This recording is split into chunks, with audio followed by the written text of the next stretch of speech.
their computer or shut off their lights or grab their purse. They never made it out. While the same people who were just in the next cubicle, who immediately ran for the exits, they survived. They recognized something horrible could happen. The others saw the towers and went, it could never collapse. What could possibly happen? And you know what? We see this in every single disaster film. One of my favorites is from the Poseidon Adventure. We're going to keep settling deeper and deeper. We may even go under before we get up to the bottom to cut our way out. But it's something to try. It's a chance. We might make it. If you stay here, you'll certainly die. We are staying with the Bursar.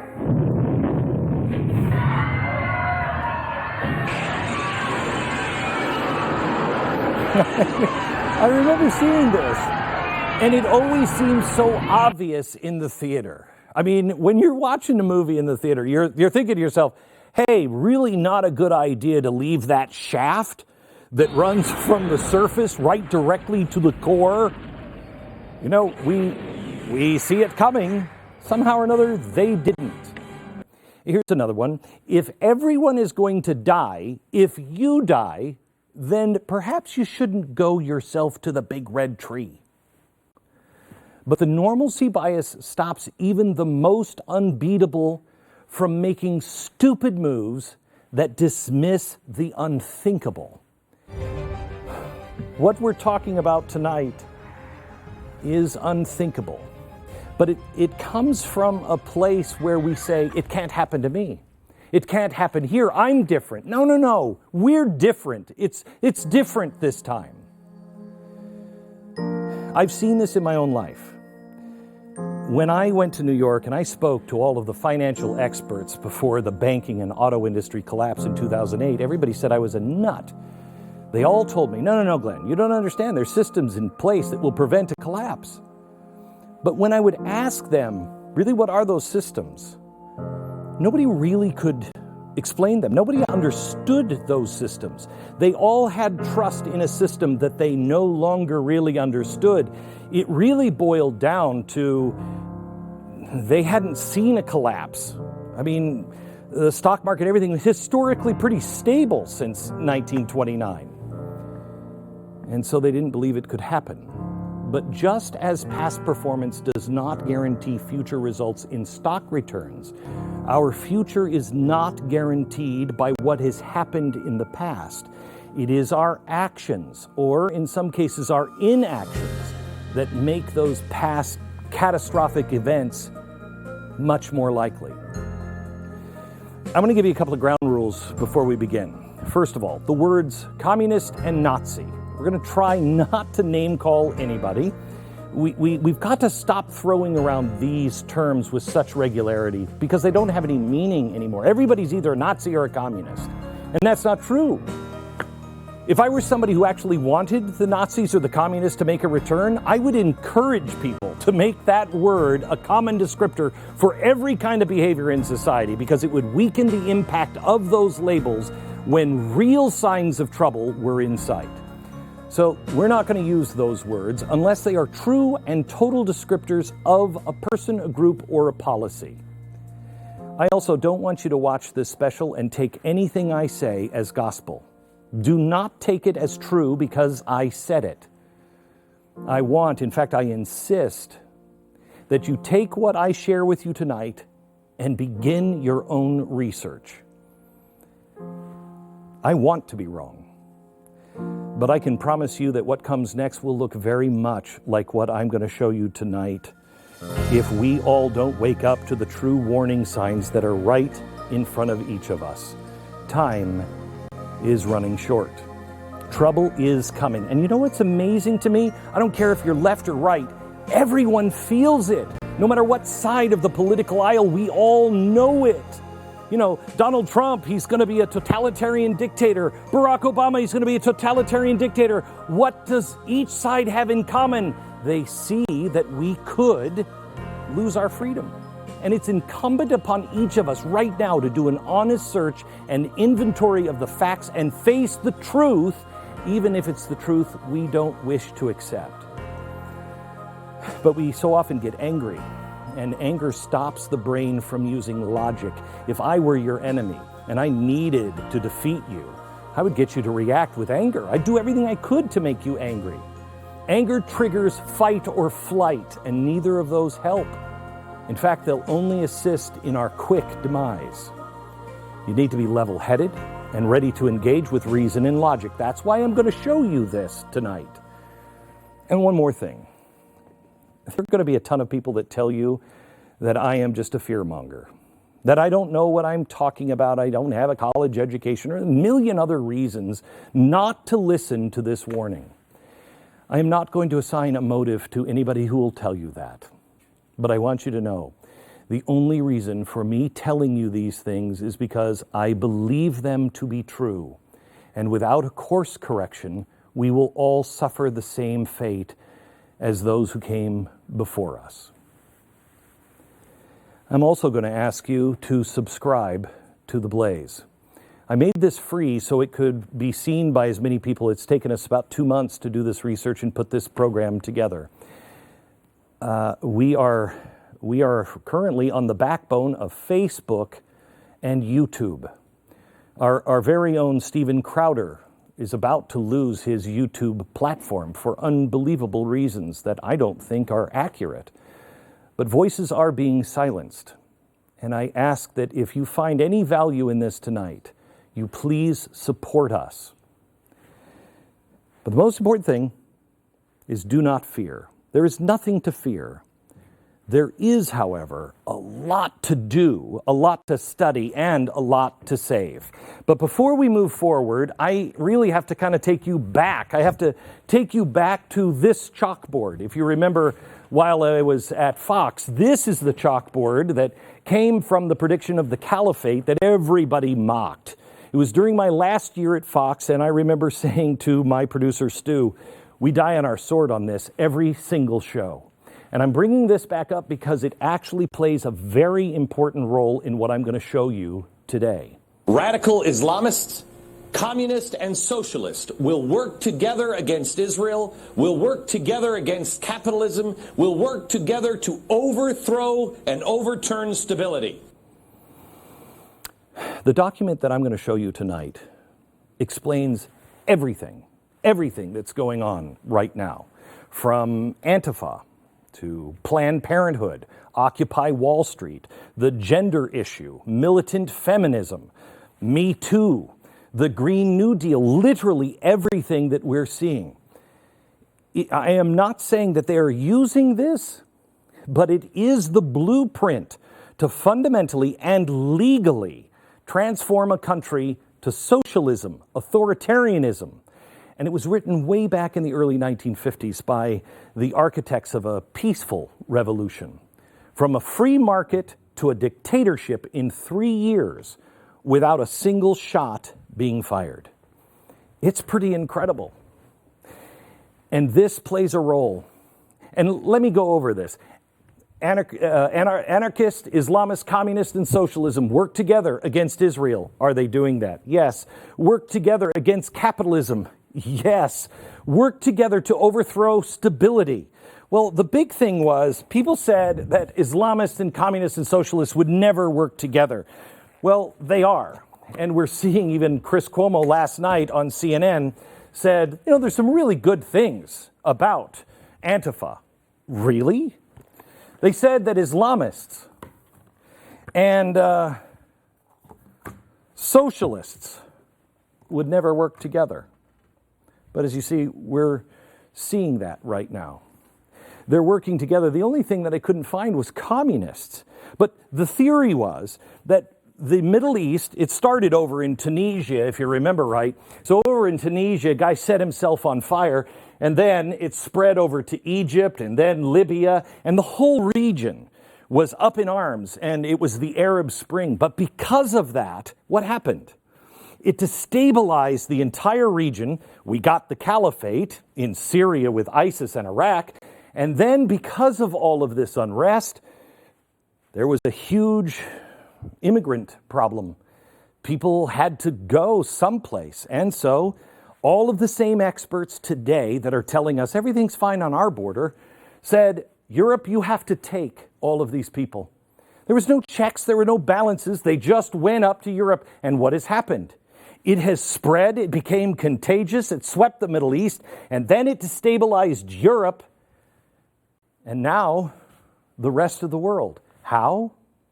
Because what's happening on our border. I actually thought, I can't find a communist that is actually working together. I mean, the Women's March, they excused him. They're excusing her. They excuse them. The socialists, I forgot the communist. This is Emma Lozano. She's from Chicago. She is one of the main brains behind all of the groups coming to the border.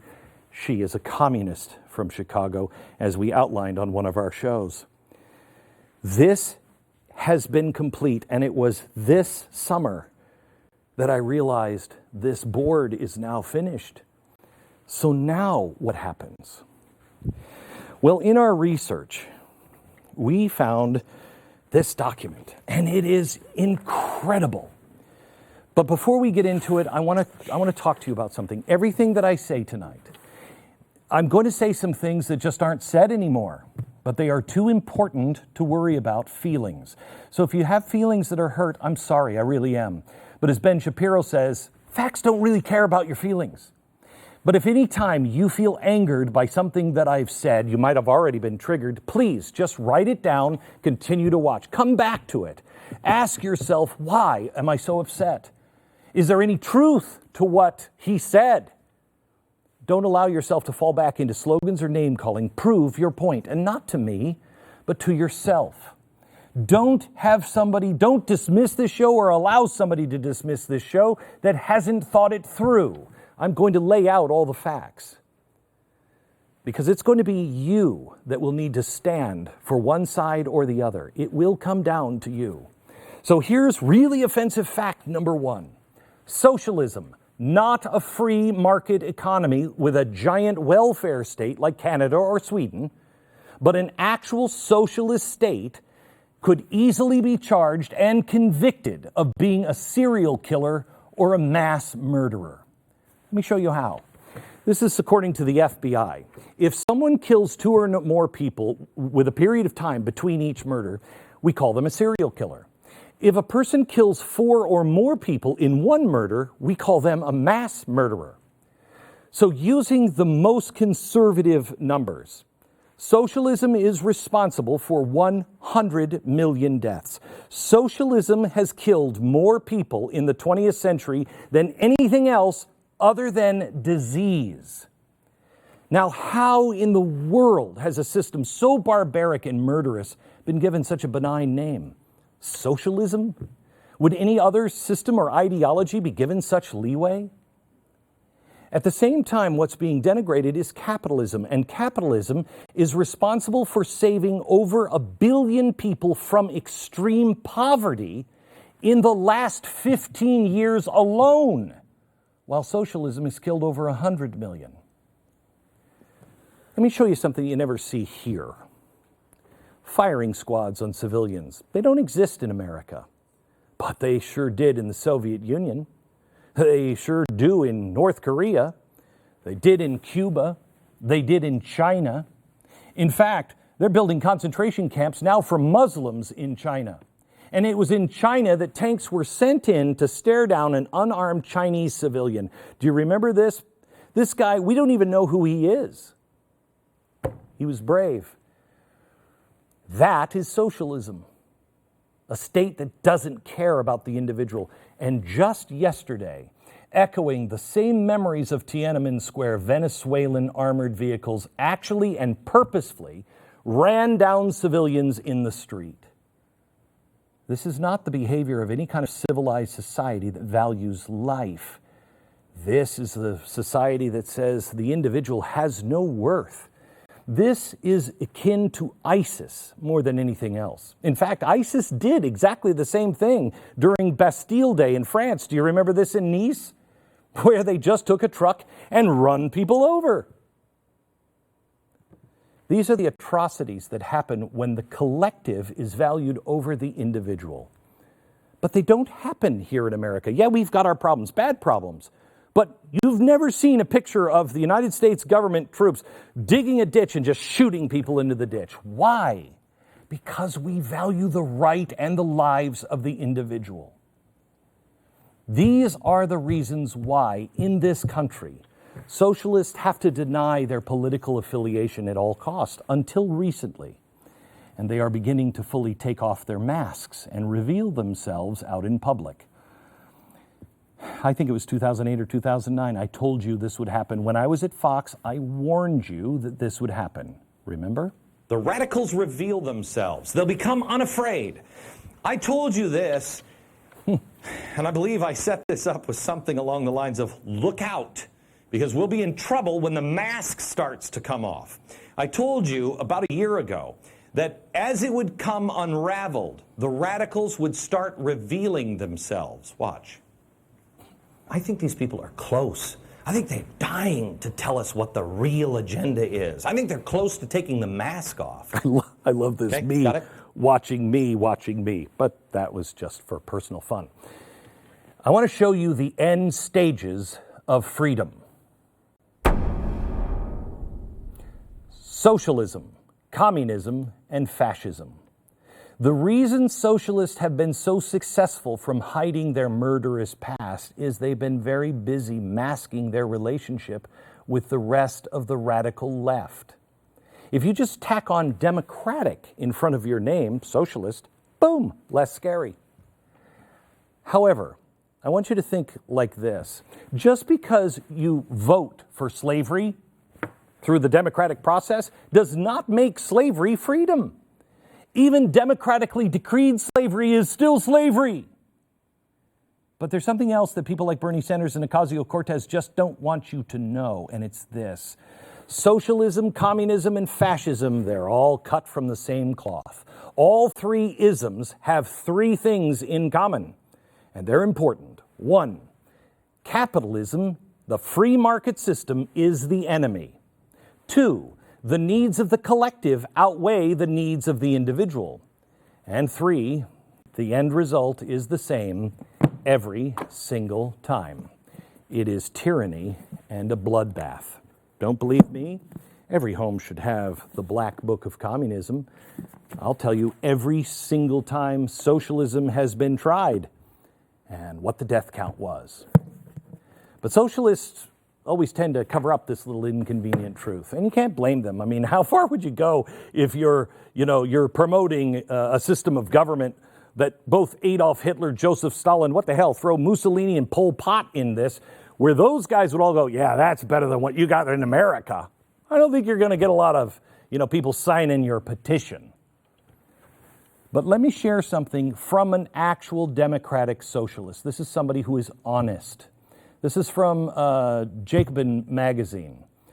This is the nation's leading socialist magazine. So this is not some hack magazine. This is a serious socialist magazine. And this was a response by one of their writers on what democratic socialists actually want. I'm going to quote, "Here's the truth. In the long run, democratic socialists want to end capitalism."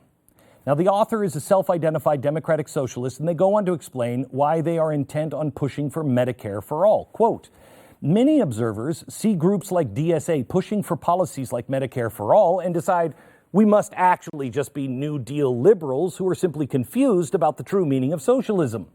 That's not true." Still quoting, "Our goal is not to rein in the excesses of capitalism for a few decades at a time. We want to end our society's subservience to the market. Medicare for all is an instructive example." She then goes on to talk about how Medicare for all isn't real socialism. As I told you, socialism cannot be confused with a giant welfare state. The real goal in the future, according to the democratic socialists, would be to get something like the British NHS. If you want this, why don't you just say it? Why the cloak and dagger? I'll tell you why. Because Americans won't go for it. You have to lie to them. Now, this is exactly what I said the true goal of Obamacare was from the beginning. I played something and everybody denied it. No one would talk about it. But this is videotape of one of the architects of Obamacare, Jacob Hacker. He's speaking at the Tides Foundation on what the entire purpose of Obamacare really is. Someone once said to me, this is a Trojan horse for single payer. And I said, well, it's not a Trojan horse, right? It's just right there. I'm telling you, we're going to get there. Over time, slowly, but we'll move away from reliance on employment-based health insurance, as we should, but we'll do it in a way that we're not going to frighten people into thinking they're going to lose their private insurance. We're going to give them a choice of public and private insurance when they're in the pool, and we're going to let them keep their private employment-based insurance if their employer continues to provide it.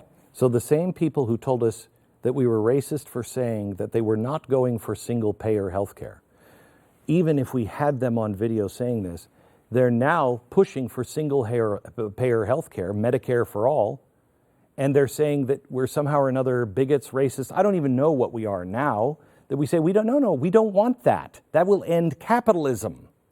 And yet, we have them in their own magazines and in their own words talking about ending capitalism. So let's say they eventually succeed. What's next? What is the ultimate end game? Single-payer health care?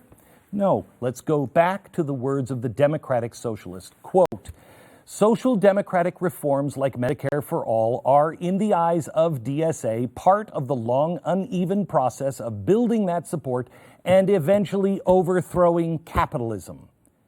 No matter how hard you try to spin it, all three systems, communism, socialism, and fascism, they are all rooted in the same leftist Marxist ideology. They all view capitalism as the enemy. They all favor the collective over the individual, and they all end in tyranny.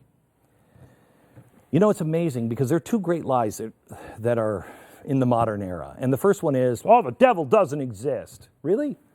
And the second one is that fascism has anything at all to do with the political right here in America.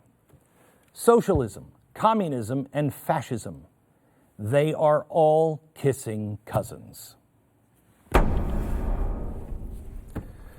So, if socialism is the common denominator every single time, and it has this for a track record, over 100 million dead, how in the world do you get people to do it?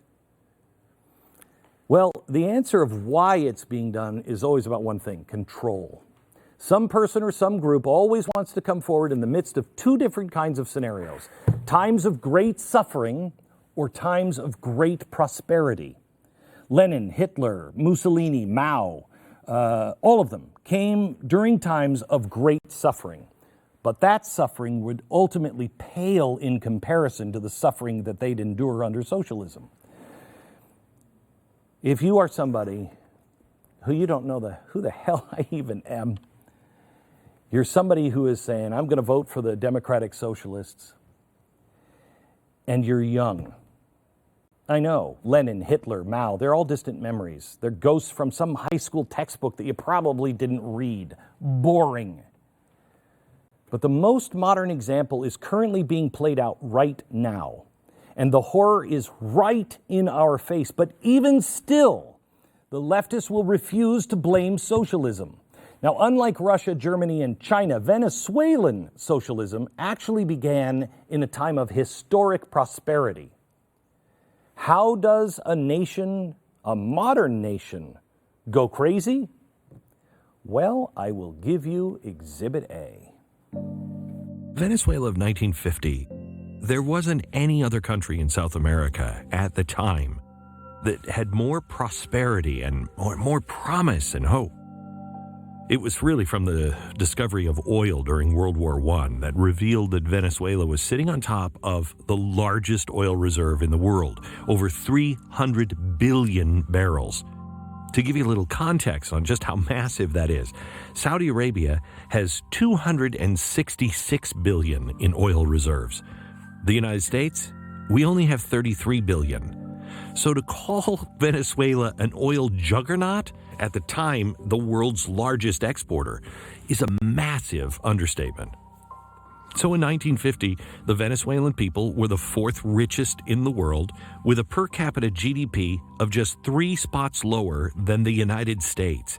Capitalism was working for Venezuela, and the people were reaping the benefits.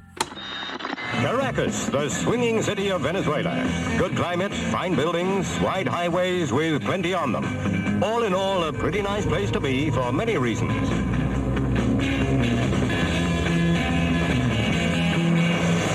Caracas is a good place in which to be young. With senoritas of this caliber in abundance, the young men of the city couldn't agree more. But things really began to change around 1970.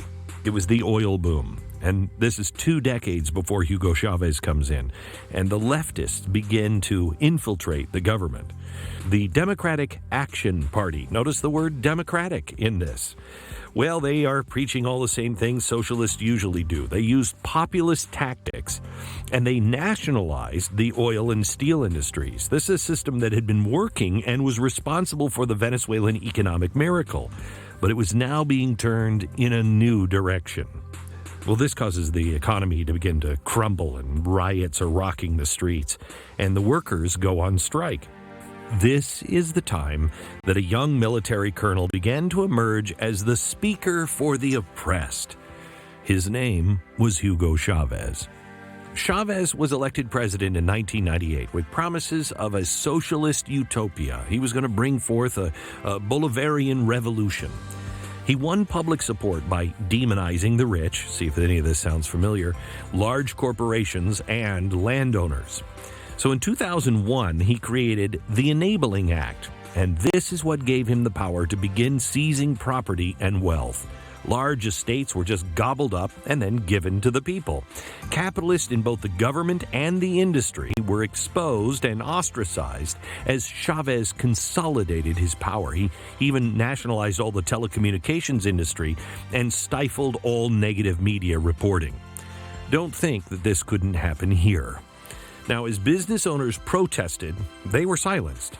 They were alienated by Chavez's growing populist fan base, and he poured millions to fund social programs that kept everybody quiet and happy, at least until he ran out of other people's money. When Chavez died in 2013, Venezuela already ranked number 1 on the World Misery Index.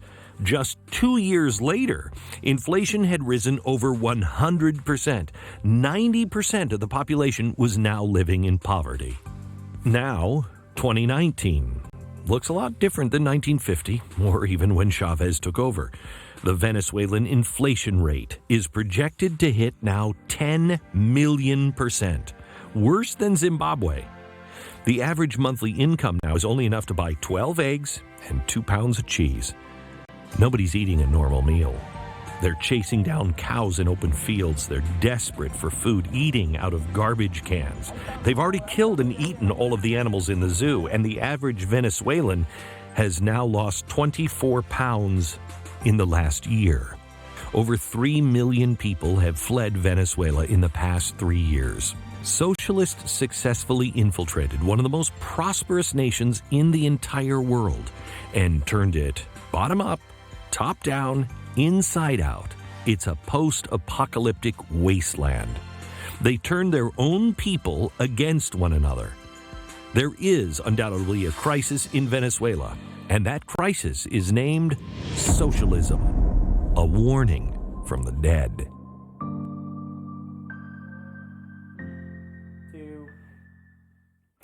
Before we get back to Glenn, a quick update on Venezuela as the situation changes by the minute. May Day is, of course, a public holiday in Venezuela, but this year the holiday was marked by escalating protests. As the fight for the presidency of Venezuela rages on for the second day, it still remains unclear exactly who will come out ahead. This morning, opposition leader Juan Guaido, who has been recognized as interim president of Venezuela by the United States, England, and over 50 other countries, including most of Latin America, encouraged Venezuelans to show their support, tweeting another call to action. Today we continue with more strength than ever in Venezuela. Guaido and his supporters contend that he is the legitimate president and commander of the armed forces, and that Maduro's re-election was marred with massive irregularities, fraud, and coercion. Thousands of Venezuelans have taken to the streets demanding Maduro step down, but so far he has refused. Just yesterday, video showed an armored military vehicle accelerating over a median barrier and mowing down protesters. Earlier today, National Guard troops launched tear gas at stone-throwing protesters blocking a nearby highway. Maduro described protesters as guilty of serious crimes and warned that they would not go unpunished. Maduro, who is backed by Cuba, China, and Russia, also accused the United States of instigating the coup. According to Mike Pompeo, Maduro was ready to flee the country Tuesday morning. He even had an airplane waiting for him on the tarmac, but at the urging of the Russian government, he remained. Pro-Maduro protesters have also taken to the streets to show their support, but Guaido insists that he and his supporters will not back down until they achieve their objective. Before we get back to Glenn, I want to bring in Stu to talk about what we have going on tonight. Thanks, Sarah. I'm really glad I was walking by just then. We have a pretty amazing show here, and I think you've seen the quality of it and how much has gone into it. And it is really important that if you can support by subscribing. If you want content like this, we really do need your support. If you can go to blazetv.com/Glenn. We have a special promo code for you tonight. It's double the savings that you would normally get, $20 off. Go to blazetv.com/Glenn and use the promo code GB20 off, GB20 off. We're going to be going through a question and answer thing later on where you're going to get your questions. If you're on Twitter, you can tweet with the hashtag GlennTVLive. Glenn's going to be answering questions.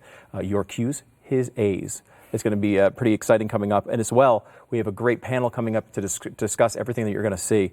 If you can't subscribe and, if it's just not financially feasible for you right now, totally cool. We would really appreciate you sharing this content. Glenn went out of his way to make this free because he wants to make sure this is seen. But as you can see, a lot goes into this, so we really want the eyeballs to get on it. People need to know this information. And if you can share it, if you can like on Facebook, it would really make a big difference to us. Anything you can do. Subscribe on YouTube. It really does get the word out there, and it helps all the fancy Mark Zuckerberg algorithms so that people actually get to see this stuff. So if you get a chance, either subscribe or pass the word along. It would certainly mean a lot to us because this message is really important. Now, let's go back to Glenn. You can't take over a country like the United States, or Venezuela for that matter, without a plan. It takes years of carefully laid plans. And there are certain elements that you have to have in place before you can gain control. Some have described this as a giant pincer strategy, where pressure is applied from two different angles. But if you look back at Venezuela for a second, leftists had infiltrated the government as far back as the 1970s, and they began setting the stage for socialism by first nationalizing the industries and with advocating for greater social programs. Socialists manning public office were pushing down. And by the time the economy began to get worse, the seeds they had planted were enough to get people in the streets to direct their anger at anyone who opposed them. This culminated in a mass labor strike and riots. Hugo Chavez was the byproduct of this pressure. It's something that I began noticing happening right here during the Obama administration. What some leftists call the pincer strategy, I called something else back at Fox. It is top down, bottom up, and inside out. That's what this is. Top down, bottom up, inside out.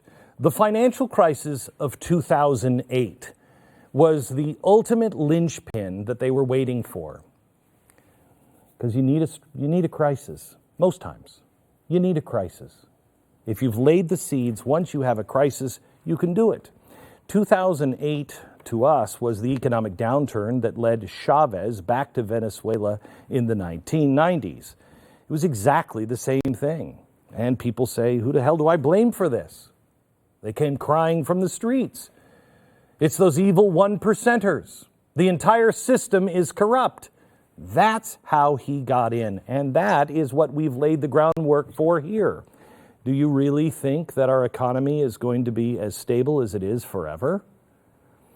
While the Obama administration filled up with radicals at the top, middlemen and organizations began funding radicals at both the top level and the bottom. We talked about people like George Soros and organizations like SEIU and Acorn. They help them push policy and rally foot soldiers in the street. And do you remember how President Obama reacted to Occupy Wall Street? Watch. I think it expresses the frustrations that the American people feel, that we had the biggest financial crisis since the Great Depression, huge collateral damage all throughout the country, all across Main Street.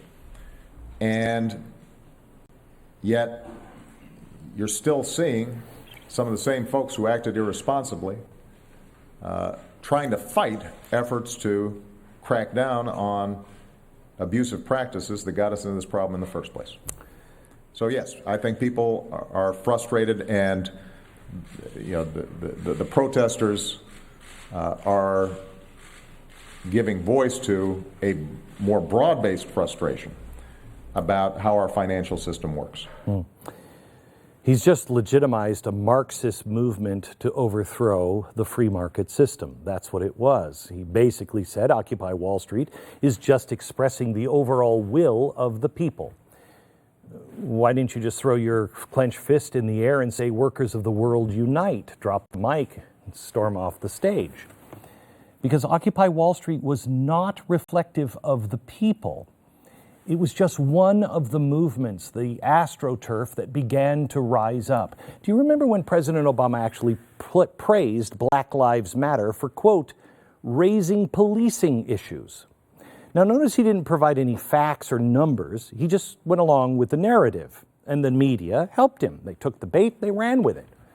Now, is it really that hard for the President of the United States to ask the DOJ what's going on and then relay that information to the American public? I mean, it's not like the Attorney General is his direct employee or anything. So left without any kind of real government leadership, as usual, we're forced to do our own homework. And we either accept the ridiculousness of these narratives that all police are racist, or we look into it for ourselves and begin to feel alone. But let me show you some of the policing issues that President Obama helped legitimize. For instance, are cops shooting unarmed African Americans at will in record numbers? Well, last year, 47 unarmed people were shot by police. That's bad. 18 were black, 6 were Hispanic, and 23 were white. So not only are these instances rare, but they're not even weighted towards the black community. Other races are getting shot more often than African Americans. But what about the overall contact with police? Are police harassing the black community at a higher rate than whites? Again, the numbers just do not show this. The Bureau of Justice Statistics released this study in 2015, analyzing police contacts from 2002 to 2011. And what they found, on average, whites have more contacts with police than either blacks or Hispanics. This is top-down, bottom-up in action. It is the radicals at the very top enabling and supporting radicals at the bottom, and their goal is to turn the entire system inside out. Some might call that a revolution, but revolutions are always thought of as using guns. No matter how many times it's tried, the results are predictably and tragically exactly the same.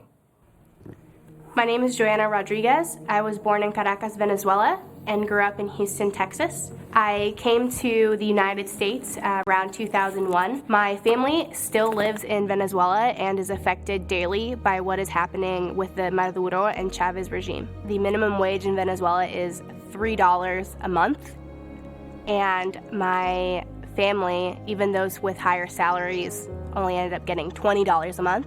But goods are still priced at dollars. So a carton of eggs will cost you $3, and you just spent your entire month's salary on a carton of eggs. They are part of a giant chain of on WhatsApp, a group message where they can barter and trade different necessities that they need. So one of the main ones is a different type of medication.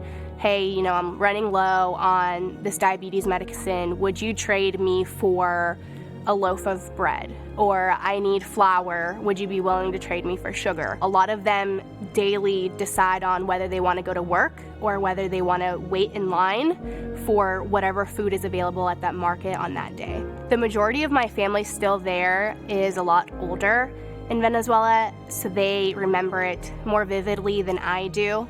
They tell me stories of how beautiful it was, what a great life they had, where even a lower middle class person had a normal life, normal job, and on the weekends they could go to the beach, they could take vacations, they could go to the movies and dinner with their family, and that doesn't exist anymore. Chavez came in, was very charismatic, and was very well liked by the poor, and he provided them with hope that they were going to be represented. And slowly things started to change in Venezuela for the worse and to where they are today.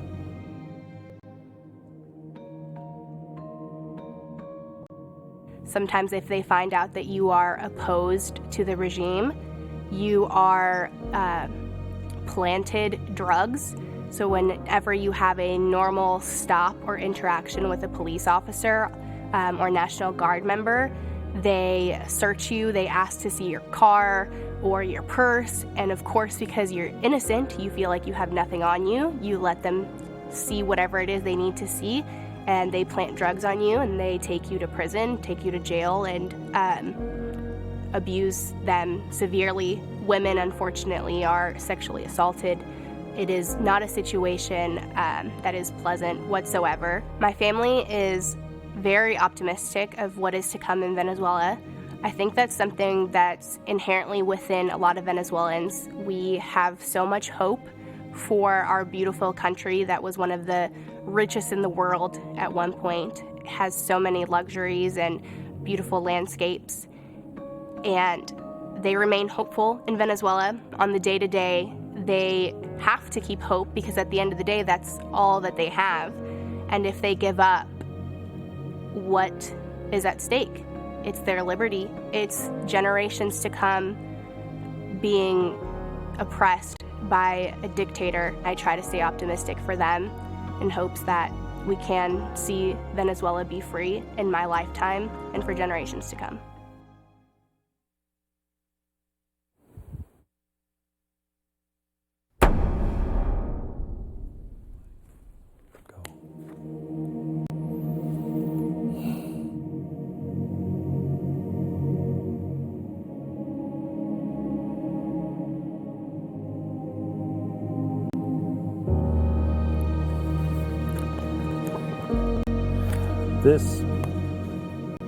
This document was never supposed to be seen by Western eyes. We're not really even sure when it was written, but we think it was sometime between 1950 and 1955. It was originally intended just for internal Communist Party eyes only. It was a strategy paper, and it was written by the official historian of the Czechoslovak Communist Party. His name was Jan Kozak. We actually found this document by complete accident as we began to pick through other things that we were working on for socialism. We are working on a book that will come out next year. When we started reading this, our jaws hit the floor. It quickly became obvious why this document has been suppressed over the years. It is literally the playbook. It's a blueprint, if you will, for how socialists infiltrate and take over a government. And it is all legal and all within the bounds of a nation's constitution. Its contents were first heard spoken out loud when the communist delegates referenced it at the International Parliamentary Union in London in 1957. But it was somehow acquired by Western assets 4 years later. And in 1962, it was presented and then later published by the House Committee on Un-American Activities in the 87th Congress. The current title that you can find it online came from the last line of the foreword of the American reprint written by author John Howland Snow, and I want to quote it. Representative government can be made authoritarian legally, piece by piece. The form remains an empty shell, and not a shot is fired. This truly is the revolutionary Bible. It may not be known or even used by people today, but they are as if they are following its directions word by word, and they flip countries. Were the early leftists in Venezuela who were blazing a trail for Hugo Chavez following this? Are radicals within our own government doing the same? I don't know.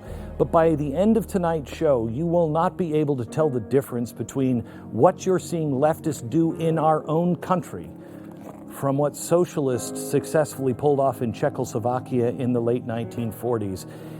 And the history has remained repressed and a guarded secret, really, until tonight.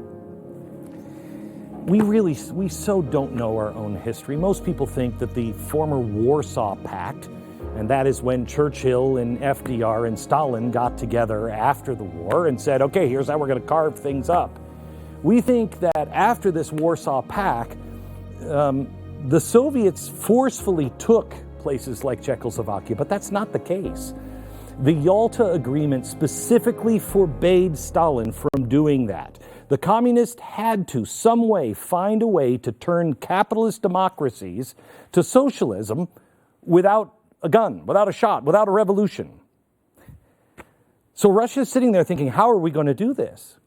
It all had to be done legally. And Czechoslovakia was the first test subject. Now, we all know what the history books say. The country, like most of the others under Stalin's boot, eventually flipped. But how it happened is never discussed. This is how it happened. The outcome was devastating, and the economic ramifications are still being dealt with to this day. Czechoslovakia began to crumble, as did the rest of those suffering under socialism. But before the communists instituted their plan, things in Czechoslovakia were much, much different. The year? 1918.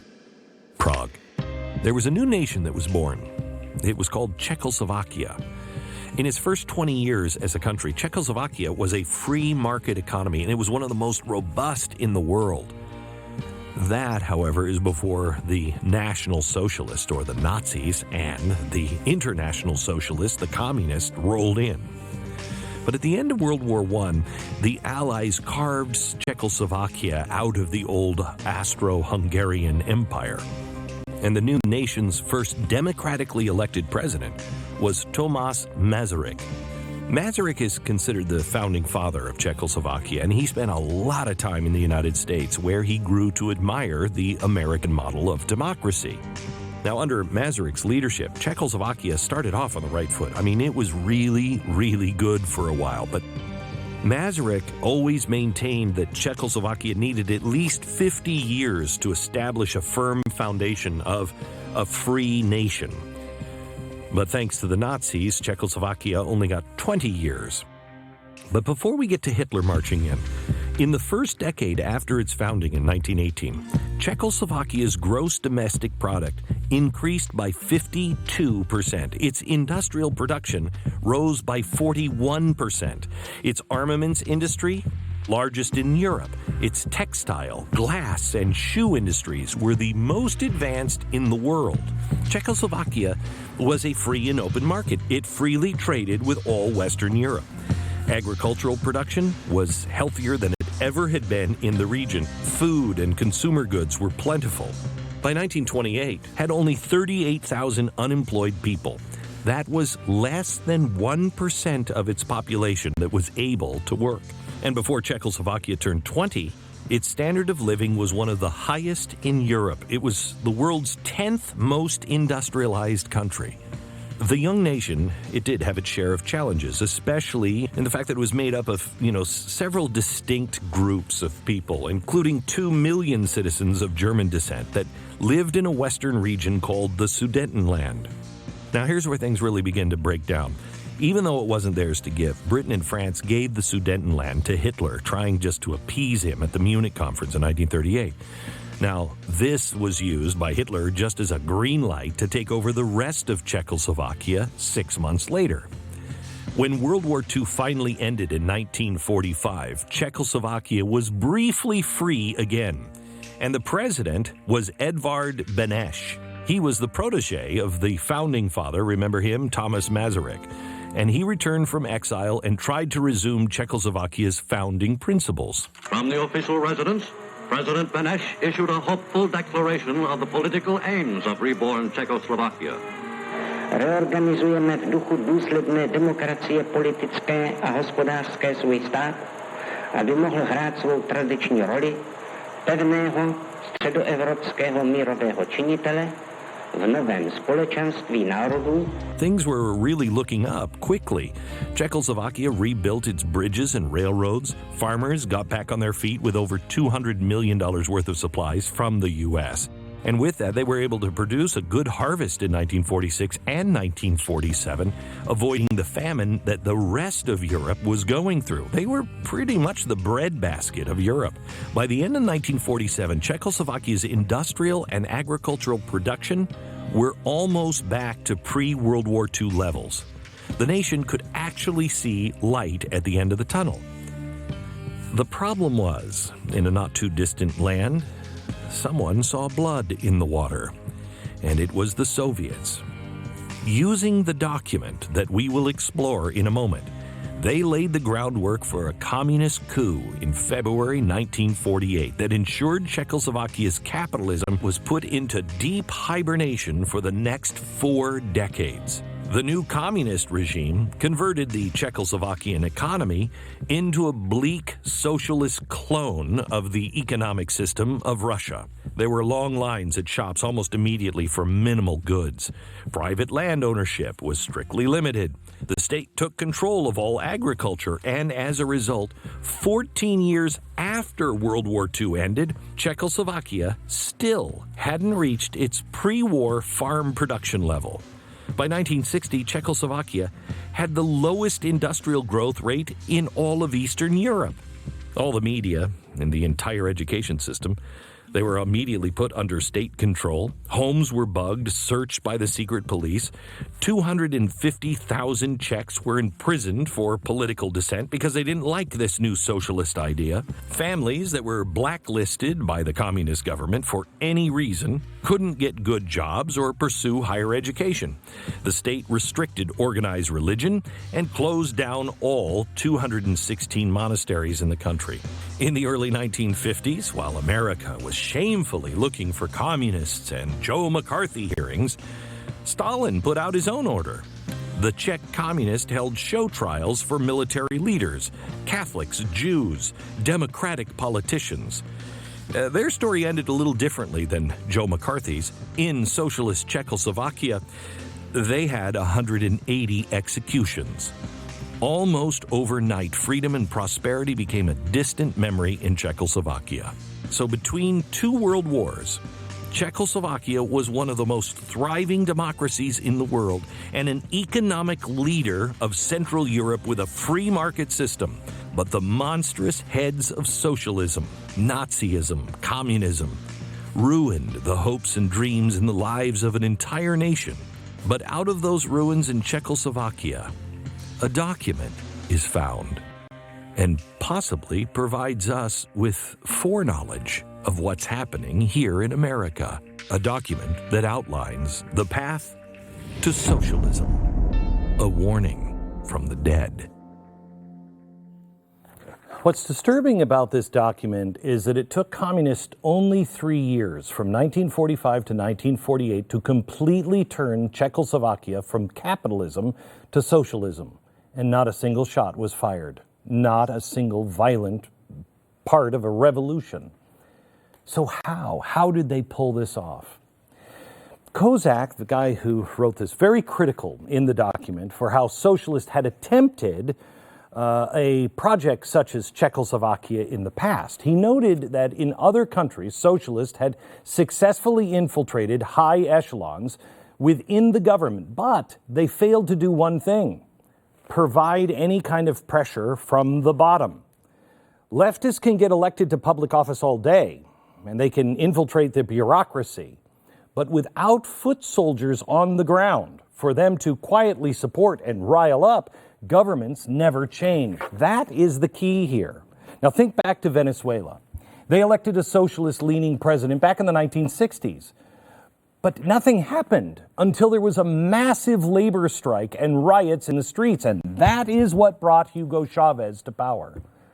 You can elect socialists like Bernie Sanders and Ocasio-Cortez all day, but if they're not supporting a bottom-up movement at the same time to mobilize, harass, shame, and bully others into compliance, the system will hold strong.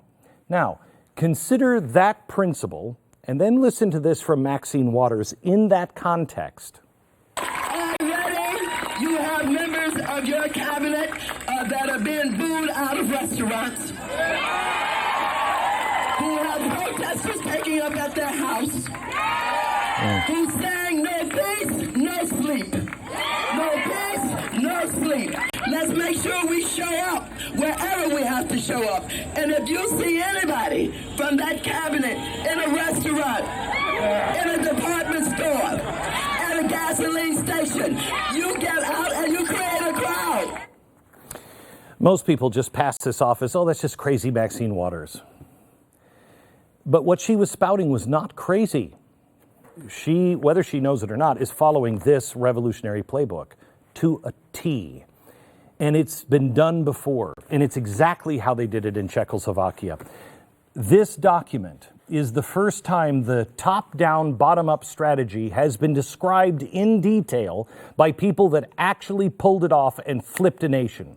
They described the bottom-up's role in 3 key areas.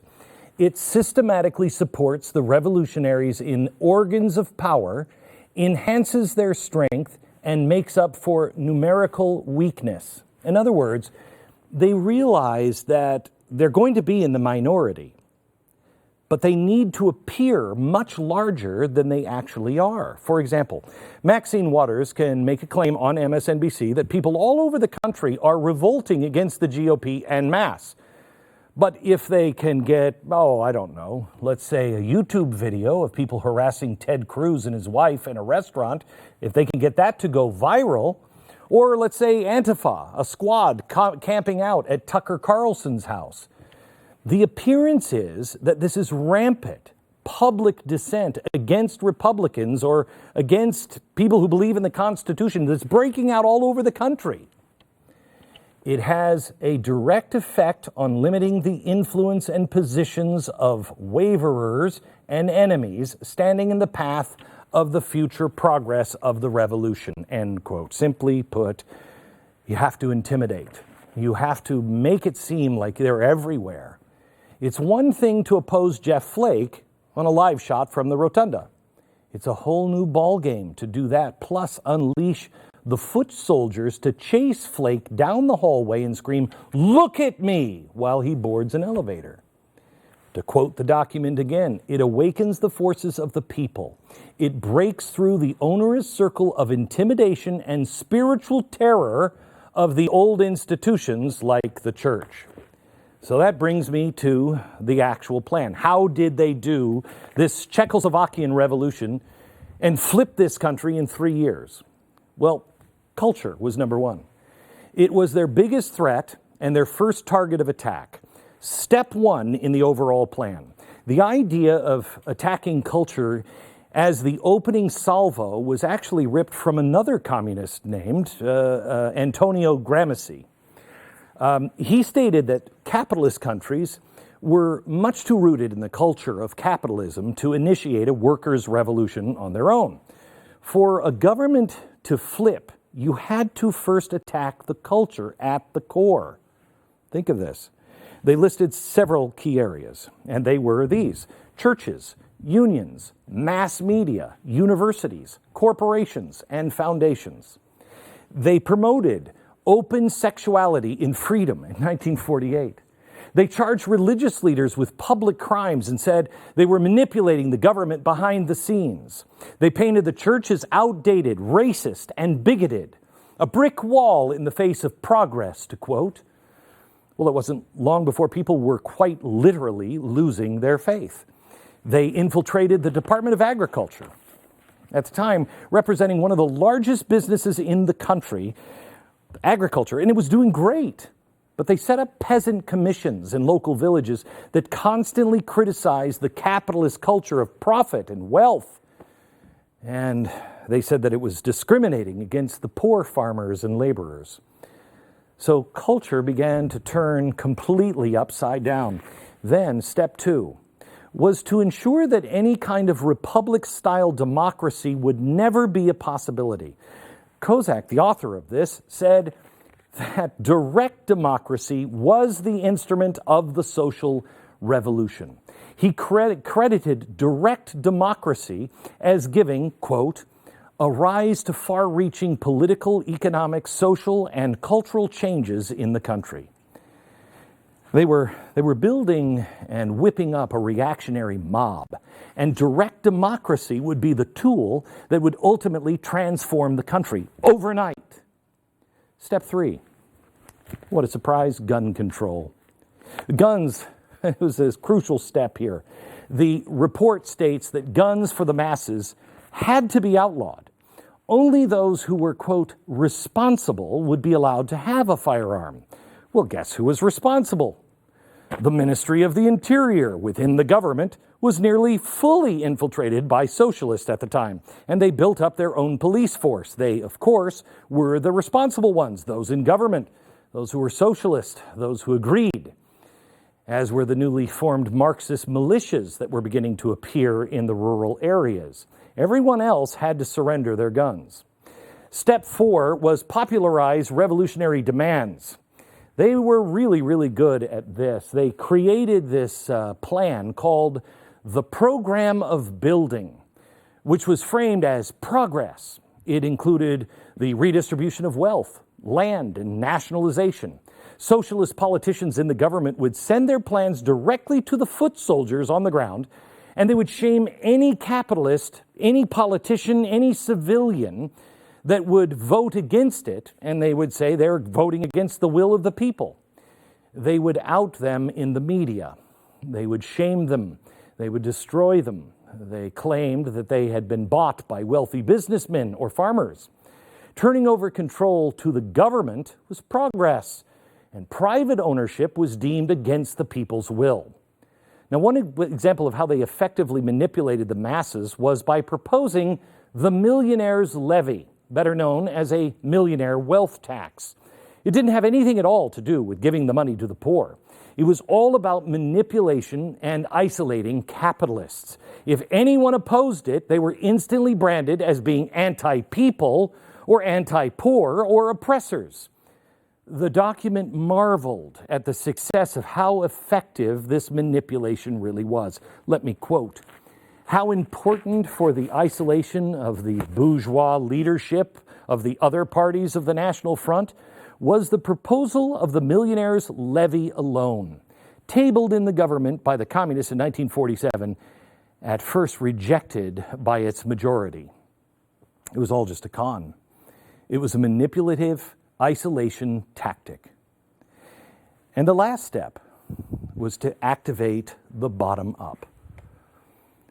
They had to mobilize the ground game from the bottom and coordinate it with the government officials at the top. They created a laundry list of organizations. Some of them were large, some of them had national membership, some of them were small, existing mainly in small villages and towns. Some of them included the United Revolutionary Trade Union, the United Association of Czech Peasantry, the Association of Liberated Political Prisoners, and smaller peasantry commissions. With direct coordination from the socialists within the government, these small and large organizations held nationwide rallies and protests. They pressured businesses and politicians to toe the party line. Anyone that strayed, if you were in business and you wouldn't go along, you were publicly shamed or set upon by a large gathering. This was their 5-year plan. It took them 3 years to flip a country. The results came swift and brutally. And keep in mind, this is 1945. In 1945, it was a capitalist country that protected private ownership. It was so American. But by 1947, 75% of all industry had been nationalized. Land from large farm owners had been completely liquidated and given to other people. In 1948, communist control had become so great that they grabbed what little power was left. Many have called that final power grab an outright coup. What was a strong economy began to crumble almost overnight. Currency and wages declined. Banks began seizing savings and deposits. The police state had to grow stronger. They held mock trials. They crushed protests. The media was censored. Yes, they started digging ditches and shooting people. Czechoslovakia would endure this hell for 40 years. For those living in Eastern Europe during that time, the stories of living under these repressive socialist regimes are strikingly and horribly similar. So, there's a couple of things. This is just a quick thumbnail of this. But I have been overwhelmed at how far down the road we are. Has anyone noticed how fast all of this is happening? How did we go from a country that we couldn't even admit that we were socialist? You couldn't say that. That was racist to say, hey, I think Van Jones, a former communist, might be a radical. That was racist just a few years ago, to now people coming out and saying capitalism is over. Do you remember what I said about the first chalkboard and how that's going? I need you to see first how this is being implemented and then what's coming. But let me just take a quick break, go over to Stu, and we really want to take your questions on today's show. We have an amazing panel for you, and I so appreciate you watching. If this is useful at all, please, silencing of voices is coming, and we need to stand together. And honestly, I don't care if you subscribe to the Daily Wire with Ben Shapiro. He's a friend. He's got a great thing going on over there, and they're great people. Just support whoever your voice is, whoever you want to support the Blaze of the Daily Wire. I don't care. But please support us and join us at the Blaze TV. Stu. Thanks, Glenn. Look, this isn't just a history lesson. It's what's going on right now. Right now, as we speak, there are people in Venezuela risking their lives to escape socialism while we're running to it. How does that happen? A big chunk of that is the media. They make socialism sound so wonderful. And you can understand why people think it's so great if they don't know the actual truth. The networks are not going to give you programming like this. You're not going to get investigations like this from the mainstream media. You know it's not happening. As Glenn mentioned, everyone from the Daily Wire to the Blaze, we need to have your support if you want to go into this sort of stuff. We can certainly run our mouths all day, and that's always fun to do, and you got to do that sometimes. But to really go in depth on something like this, that's not going to be a sexy, clickbaity headline.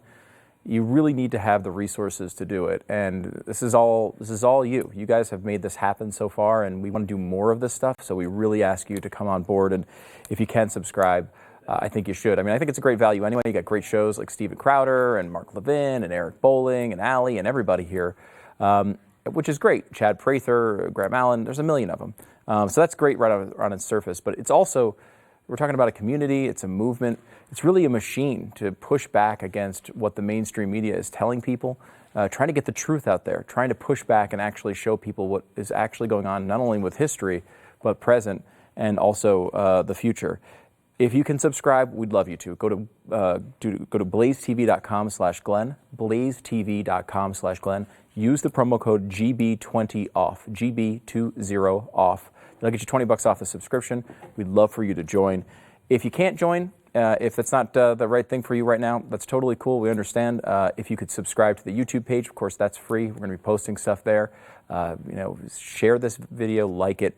Help spread the word, because if people can find out about this and find out about the truth, it's really going to be something that, really the only way that we can change this and stop it from happening. We're also going to be doing a question and answer thing coming up with Glenn in just a few minutes. You're going to be a part of that. If you tweet with the hashtag GlennTV Live, you can also post on Facebook or wherever you can reach us on social media. Use that hashtag GlennTV Live. That would be great. Please tell your friends, spread the word, and make sure that people know this information because you're not going to get it anywhere else. Now, more with Glenn and socialism, a warning from the dead. Well, my name's Alex Nason. I was born in the former Soviet Union, the state of Moldova. Spending my first 26 years over there kind of showed me what socialism, the real socialism is.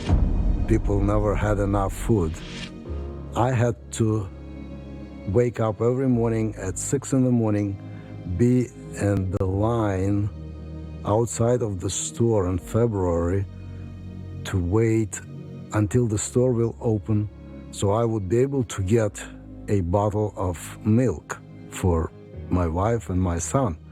So the first time I saw a small supermarket in the United States, I was thinking that this is a fairy tale. We spent about an hour just walking around and looking and couldn't believe that everything is available here. We were told that every third person in the former Soviet Union was a spy for the KGB or the secret police. It became a part of norm when we were talking. We would always look behind our shoulders. When I arrived to the States, it took me about 5 years to get rid of that habit of looking behind the shoulders. I was in the 7th grade, and on the way home, the first day, a couple of guys from my class realized that I'm Jewish, and they beat me up, just simply because I was Jewish. Came back home with some black eye, and I took the matters in my hands. I went to the freestyle wrestling. In 6 months, I became the city champion. And I kind of took care of the matter by myself. That was my first real experience with, for real no reasons, being beaten up.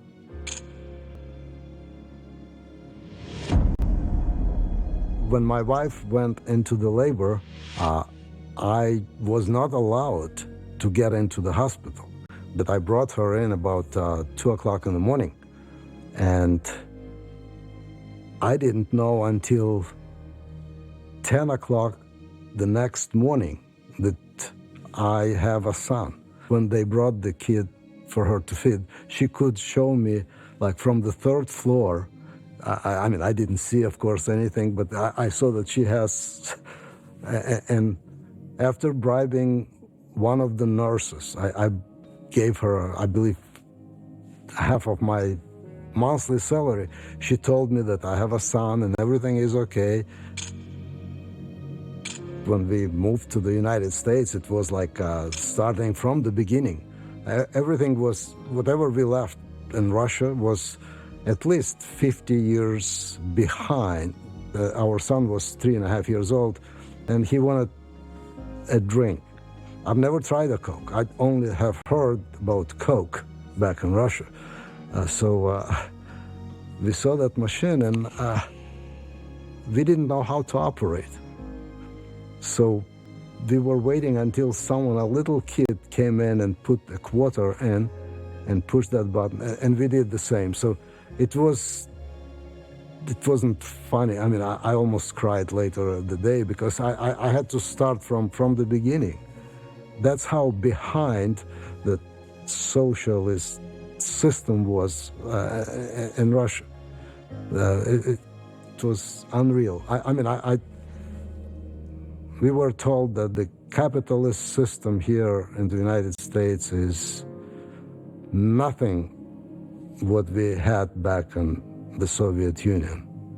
The Soviet Union is way ahead of everyone.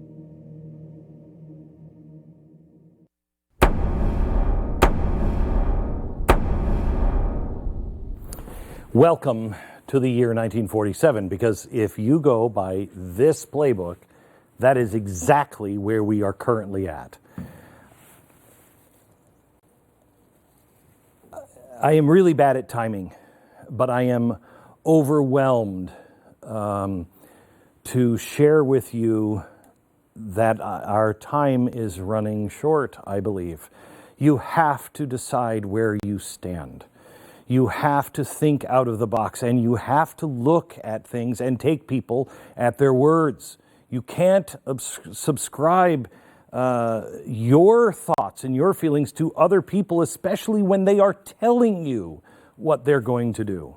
If you look at what happened in 1945 to 1948, the parallels are it's uncanny. For instance, step one, here's our revolution today, culture. To attack the culture, just look what's happening to the church and our religious liberty. Faith organizations are under full frontal assault like never before. The sex abuse scandal within the Catholic Church, it might be their own fault, whatever, but it's now being used to demonize not only the Catholic faith, but all Christians as a whole. It's even caused Catholics to lose their faith and abandon their church. Catholic nuns were even forced to go against their religious doctrine and provide birth control due to Obamacare's birth control mandate. But this is America, and this is the church. No matter how much some crazy government official at the top may be attacking the church, we'd never in a million years have a bottom-up reaction like what went down in Czechoslovakia, right? I mean, it's not like people are storming Catholic churches and harassing people at worship. I mean, that would be nuts, wouldn't it? The parishioners in the pews, many frozen in disbelief as protesters invade their mass to pass out literature and shout that they're worshiping in the wrong way. Repent and turn to Jesus Christ. You must be born again. Pope is a Satan.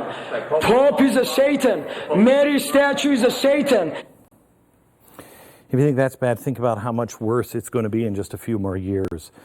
The church is under attack globally, and the pressure from the top in many countries is intensifying. You remember this from a United States senator who's now running for president? Watch. I do want to give you a chance to speak about your comments on gay and lesbians. You said in a speech that mourning an America that endorses perversion and calls it an alternative lifestyle, those are your words. Is being gay a perversion? Senator, when I was a politician, I had a very clear view on whether it was appropriate for two same-sex persons to marry. I stand by that. So you do not believe it's appropriate for two gay people to marry? Senator, I continue to hold that view. It's the same view. And so people in the State Department, I met some in Africa, that are married under your leadership, you do not believe that that should be allowed? Senator, I believe it's the case. We have married gay couples at the CIA. You should know I treated them with the exact same set of rights.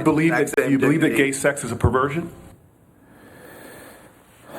His credentials were not on trial here. His faith was, his Christianity, what he believed, his right to believe something different. Now, if he is going out and attacking people, that's different. But this is Salem 1692. Only the questioning wasn't, are you a witch? It is, are you a Christian? Do you believe that stuff, yes or no? Mass media and the universities. Do I even need to go over that? They're both leftist propaganda tools at this point, and the media bias goes directly to the heavy socialist infiltration on college campuses. It's happening. According to a National Association of Scholars study, out of 9,000 professors and 51 of the top-rated schools that they looked at, the number of Democrat to Republican communications faculty members is 108 to 0. The number of conservative communication professors is actually 0? No one? You think media bias is bad now. I fear we haven't seen anything yet.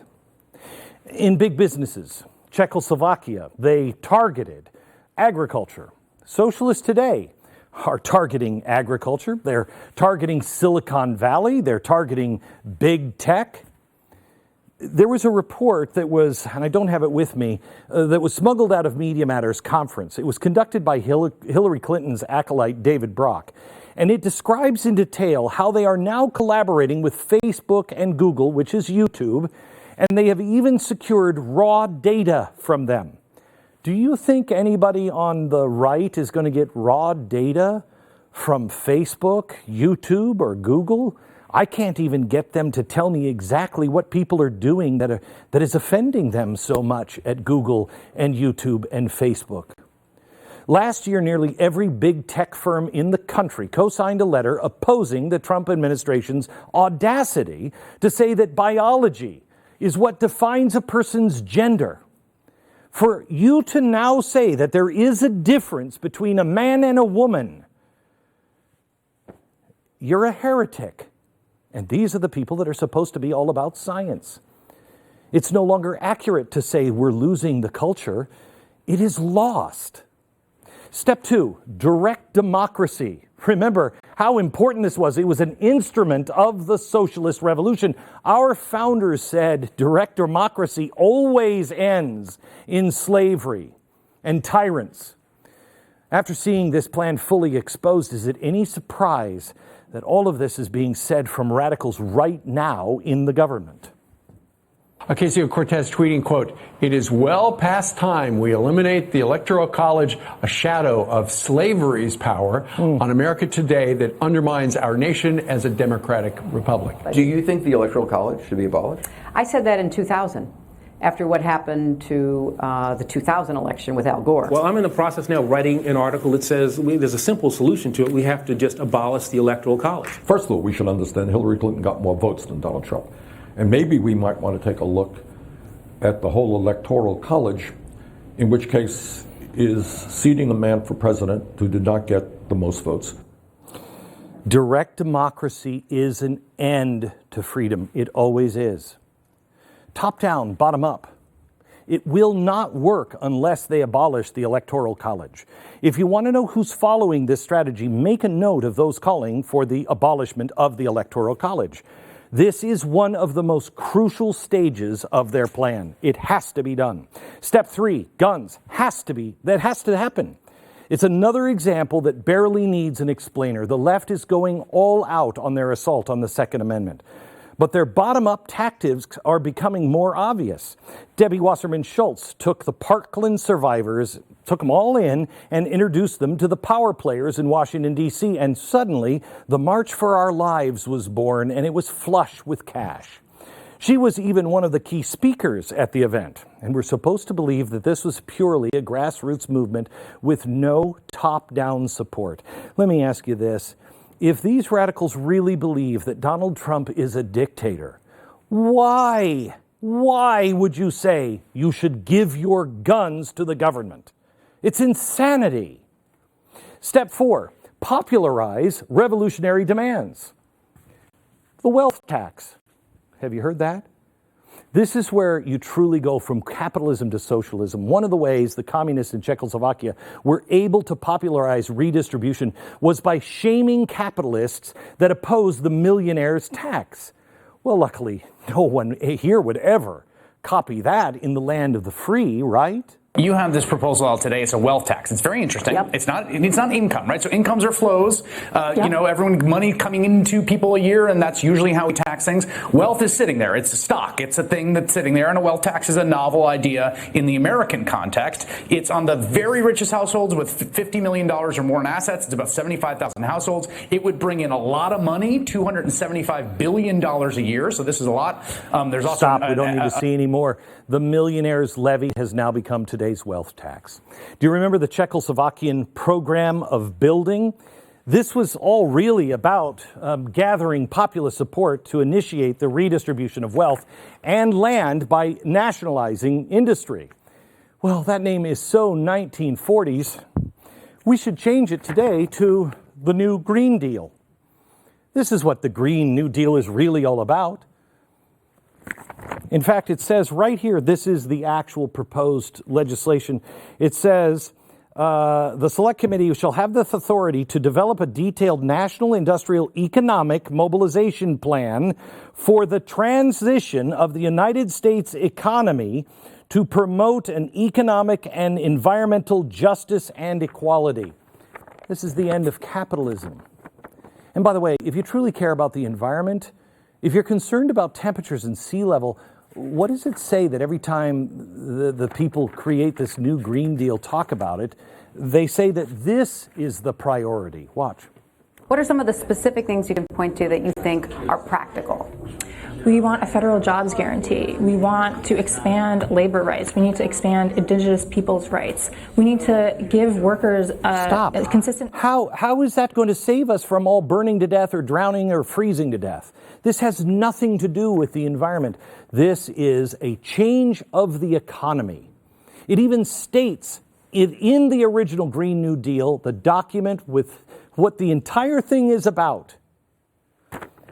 It talks about mitigating inequalities in income and wealth, including without limitation, ensuring that federal and other investment will be equitably distributed to historically impoverished, low-income, deindustrialized, or other marginalized communities in such a way that builds wealth and ownership at the community level. That doesn't sound very climate changey, does it? The bottom-up response? Well, it turns out the Green New Deal proposal doesn't even try to hide how they're going to incorporate that part of their strategy. It states, quote, they will deeply involve national and local labor unions to take a leadership role. That's in here too. I know I said the mask would start to come off, but this is ridiculous how fast it has happened. And once you see this plan and how you can flip a country in 3 years, is anyone waking up? People always start with a boogeyman. For the socialists in Germany, it was the Jews. For the socialists in Czechoslovakia, it was the Nazi collaborators. They held mock trials and confiscated their farms, their wealth, their businesses. Were they guilty? Who knows? Who cares? They had two choices: admit guilt or be shot. As I said earlier, 2 years later, this tactic had allowed them to nationalize 75% of the country's industries. Today, that boogeyman is climate, or anyone accused of Me Too, or the NRA, or anyone who's wearing a red baseball cap. They slap the Nazi, fascist, alt-right label on it. It's insane. They're insanely branded guilty in the court of public social media opinion. Anyone dares to explain themselves is publicly shamed, ostracized, and alienated. Again, exactly what this document says the Soviets were doing in Czechoslovakia. And the last step, mobilize the bottom up. Mass labor organizations, activist groups, and unions, they've all been in the back pockets of the left for ever. It went into overdrive during the Obama administration. SEIU, as I told you, spent $150 million back in 2008 to elect Barack Obama and secure a Democratic supermajority in Congress. During that same time, George Soros worked side by side with his SEIU, pouring in millions. And please don't talk to me about how I am anti-Semitic for bringing up George Soros. I don't care about his heritage or his religion. I care about his ideology. And just a couple of years after getting their pieces placed at the top, Soros, along with SEIU and the Tides Foundation, were funding Occupy Wall Street, the foot soldiers at the bottom. This is the Czechoslovakian communist strategy to the letter. And it is the same today with the bottom-up movements like the Women's March and the Tax March. What we're getting from the top regarding immigration now is so obvious. There's no crisis at the borders. Migrants aren't flooding our borders. There's nothing to see here. That plan is a campaign to make America white again. It's a plan that says over 50% of the current legal immigration will be cut back. Okay, stop. That many people you know will all be of this. sent. You know all of this. According to Customs and Border Patrol, There are over 58,000 apprehensions on the southwest border in January. That number has now skyrocketed to over 76,000 in February. The numbers in March have topped more than 100,000. Why do we have Brexit? Why is Europe in shambles today? One, they were irresponsible with their money. Two, their governments have been lying to people. Well, we got both of those things. The third thing was you had people coming up from the Middle East, all these migrants. They were forced to take them. All of these experts, the same people who are saying this to us, the same people were saying this is good for Europe. No, it wasn't. No, it wasn't, and it's happening now. The numbers for just the first 2 months of this year are nearly doubling those of the past 5 years. So why lie about it? Because it's all about manipulation. It's all about alienating and ostracizing those that are against the people, as Kozak described from the party of the people. I exposed earlier this month that a bottom-up Marxist communist organization led by Emma Lozano, I talked about her a few minutes ago, was helping organize these caravans from a church in Chicago. They're involved with multiple communist issues, people and organizations, people like Angela Davis and organizations like the Communist Party USA. Cash is flowing into their coffers, provided in part by people like George Soros. Meanwhile, those wealthy donors are funding leftists in the government who turn around and press for open borders. Back in March, Alexandria Ocasio-Cortez threatened the moderate Democrats. Remember, Cortez is not a problem for the Republicans. Cortez and all of these other new people that have come in, they challenge the Democrats. And many of the Democrats are terrified of them because of things like this. She said she would send the Democratic names to street activists if they didn't vote her way.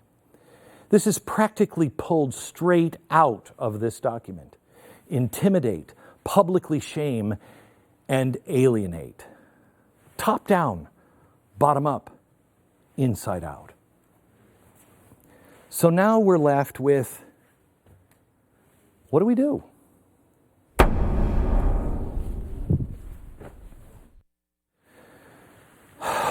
What do we do? Well, first of all, we have to make sure that we can communicate with one another.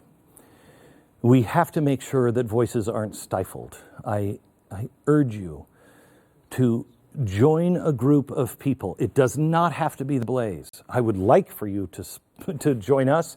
If you found this valuable, we'd like to do more of this, but we need your support. Advertisers, we're being completely boycotted on YouTube and Facebook. They demonetize almost everything I do without even listening to it. Please join us.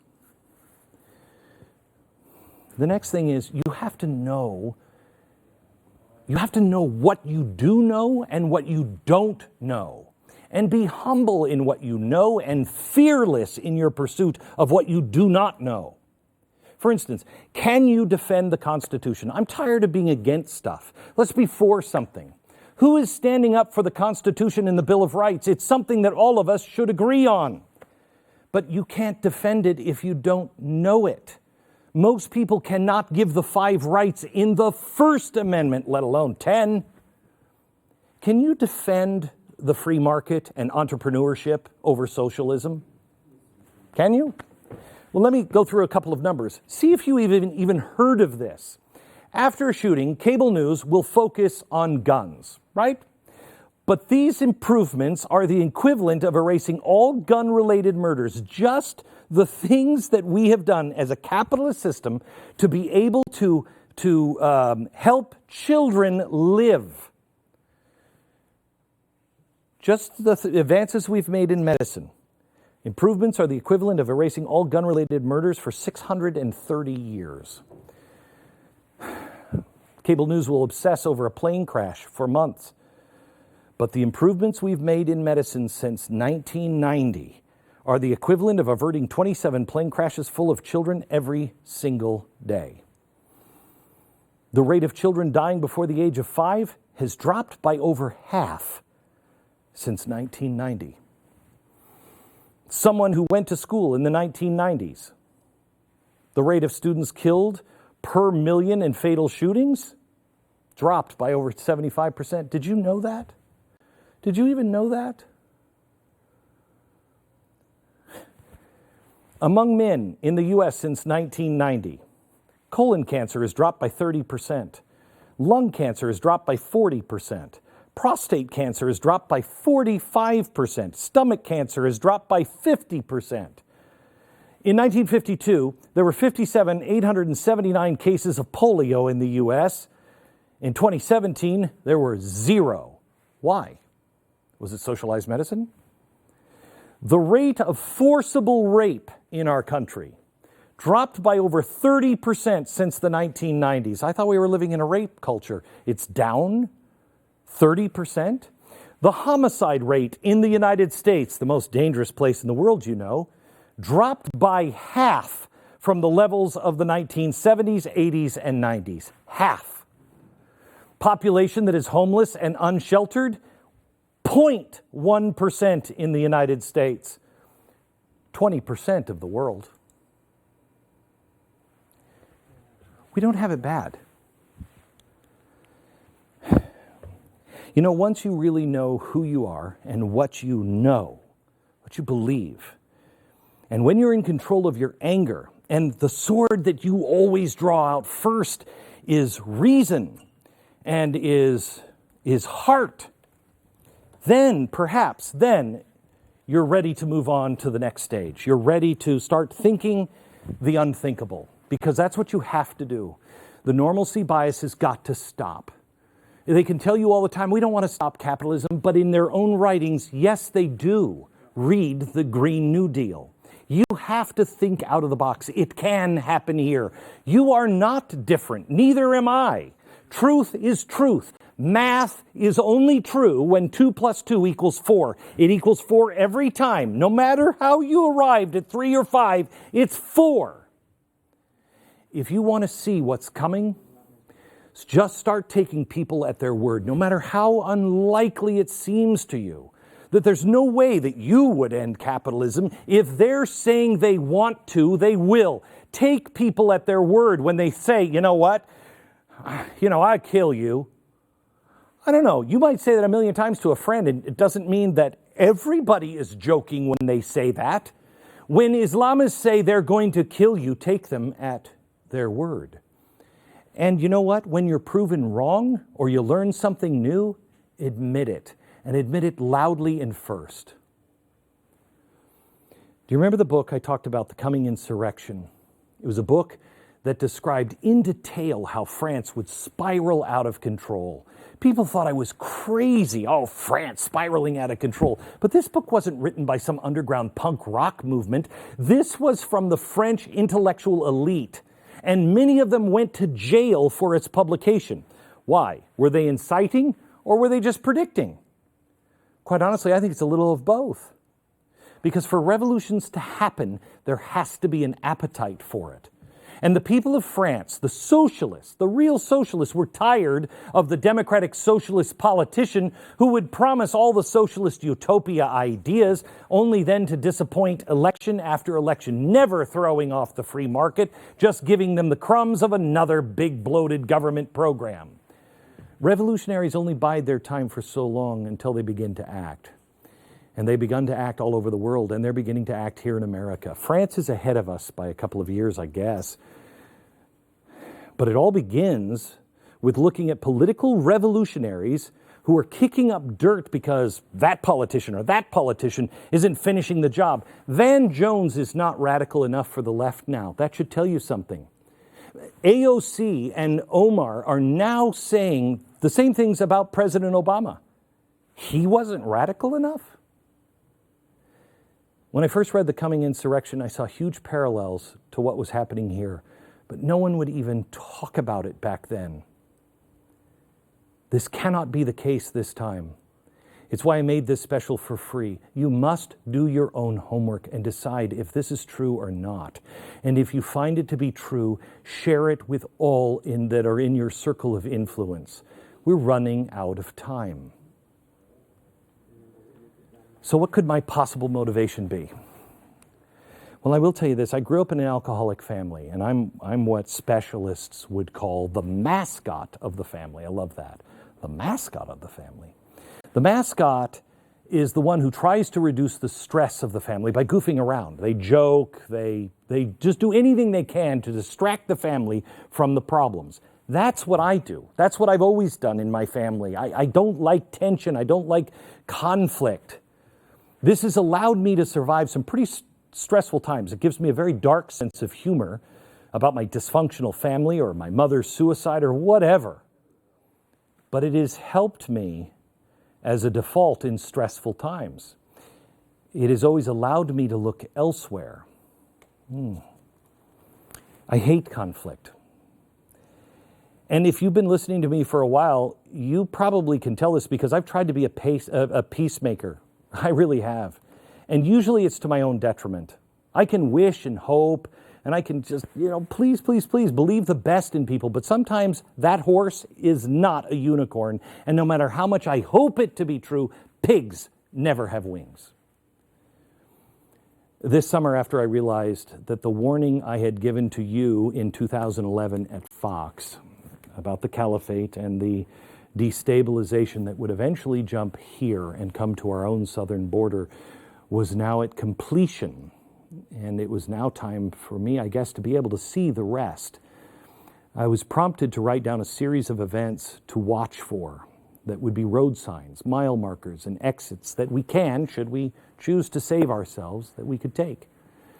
It was unbelievably clear and extensive, and it came fast. I've already shared a lot of it, a summary of it, in a 3-part series that you can now find on BlazeTV.com. It boils down basically to 4 points.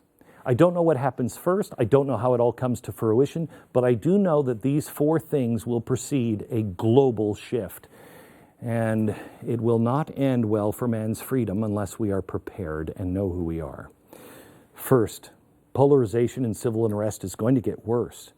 2, economic destabilization on a global scale. It is going to be massive. 3, tech disruption. It is also going to be massive. And people will start pointing fingers and tech and the government will start to merge into one. And this will be a trust implosion. No one will believe anything or anybody. After that prompting, and quite honestly, after years of begging for the opportunity just to bring people together, to be a positive force, to allow me the opportunity just to be a rodeo clown again, it has come clear to me in the last couple of months that each of us have a role to play. I have one and you have one. I don't know what yours is, but we need to accept and complete our task. Mine is not to make the country laugh or, God forbid, distract or frankly be the one who leads us to some grand answer. My only role, I believe, is to warn you. Doesn't mean these things are going to happen, but if we don't change our ways, it will.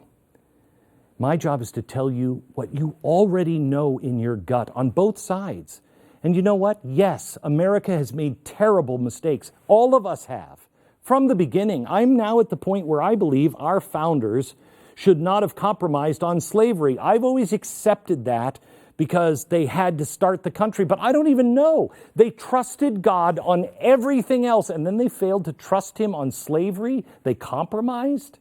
And then we did it again. We failed after the Civil War. Lincoln was shot. We didn't heal the wounds. He told us, heal the wounds of the nation, but we didn't do it.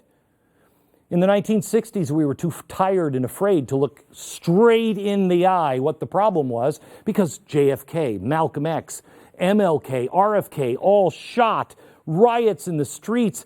The world was on fire, and all of us just wanted to go back to the normalcy bias. America at the time became the mascot of the family of man. We tuned in, laugh in, and tuned out our pain. Abraham Lincoln knew all of this. It was his message of the second inaugural address.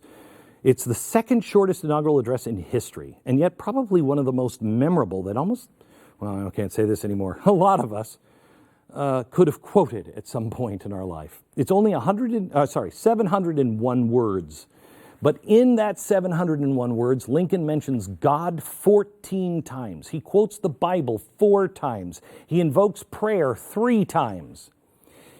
10 years after he was shot, it was the Chief Justice Chase that gave the Bible that Lincoln put his hand on and took the oath. And when he took the oath, when he finished, he actually took that Bible and he kissed the pages.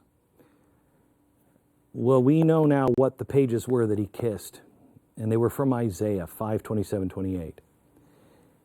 That says, "None shall be weary nor stumble among them. None shall slumber nor sleep. Neither shall the girdle of their loins be loosed, nor the thet of their shoes be broken. Whose arrows are sharp and their bows best. Their horses' hooves shall be counted like flint, their wheels like a whirlwind." 41 days after he called for us to come together and heal the wounds of the nation, he was shot. But his words still kindle something in us. The spirit of Lincoln's words still stir our soul. And I think it's because at his moment of triumph, at his moment saying, yeah, we won, he chose humility. Woe unto the world because of offenses. For it must needs be that offenses come, but woe to that man by whom the offense cometh. If he shall suppose that American slave, that he gives both North and South this terrible war as woe due to those by whom came the offense, shall we discern therein any departure from those divine attributes which the believers in a living God always ascribe to him? Fondly do we hope, fervently do we pray that this mighty scourge of war may speedily pass away. Yet, if God wills that it continues until all the wealth piled up by the bondsmen 250 years of unrequited toil shall be sunk, and every drop of blood drawn by the lash shall be paid by another drawn by the sword, as it was said 3,000 years ago, so it must be said today. The judges of the Lord are true and righteous altogether. America, we must heed Lincoln's message again. Offenses will come, and woe unto us by whom the offense has come. The most important message I can give you tonight is this. Those who wish to enslave others for their own power, their own gain, and their own glory are not enemies of mine or yours. They are enemies of his, because these rights ultimately belong to him, and they have been loaned to us for safekeeping for the next generation. It is our responsibility. We must stand up and protect those rights. We must live up to the words of our founding mission that, yes, all men are created equal and endowed by their Creator with certain unalienable rights. Among these are life, liberty, and the pursuit of happiness. We have fallen short time and time again. It's a lofty goal, but worth it. But if all of us, with real humility, recognize our wrongs, we begin to show not anger or vengeance or hatred towards others, but rather empathy, and just show simple, small kindness. If we meekly ask for forgiveness, admit our faults, and turn our face back to him, he will make up for the shortfall and he will heal our land.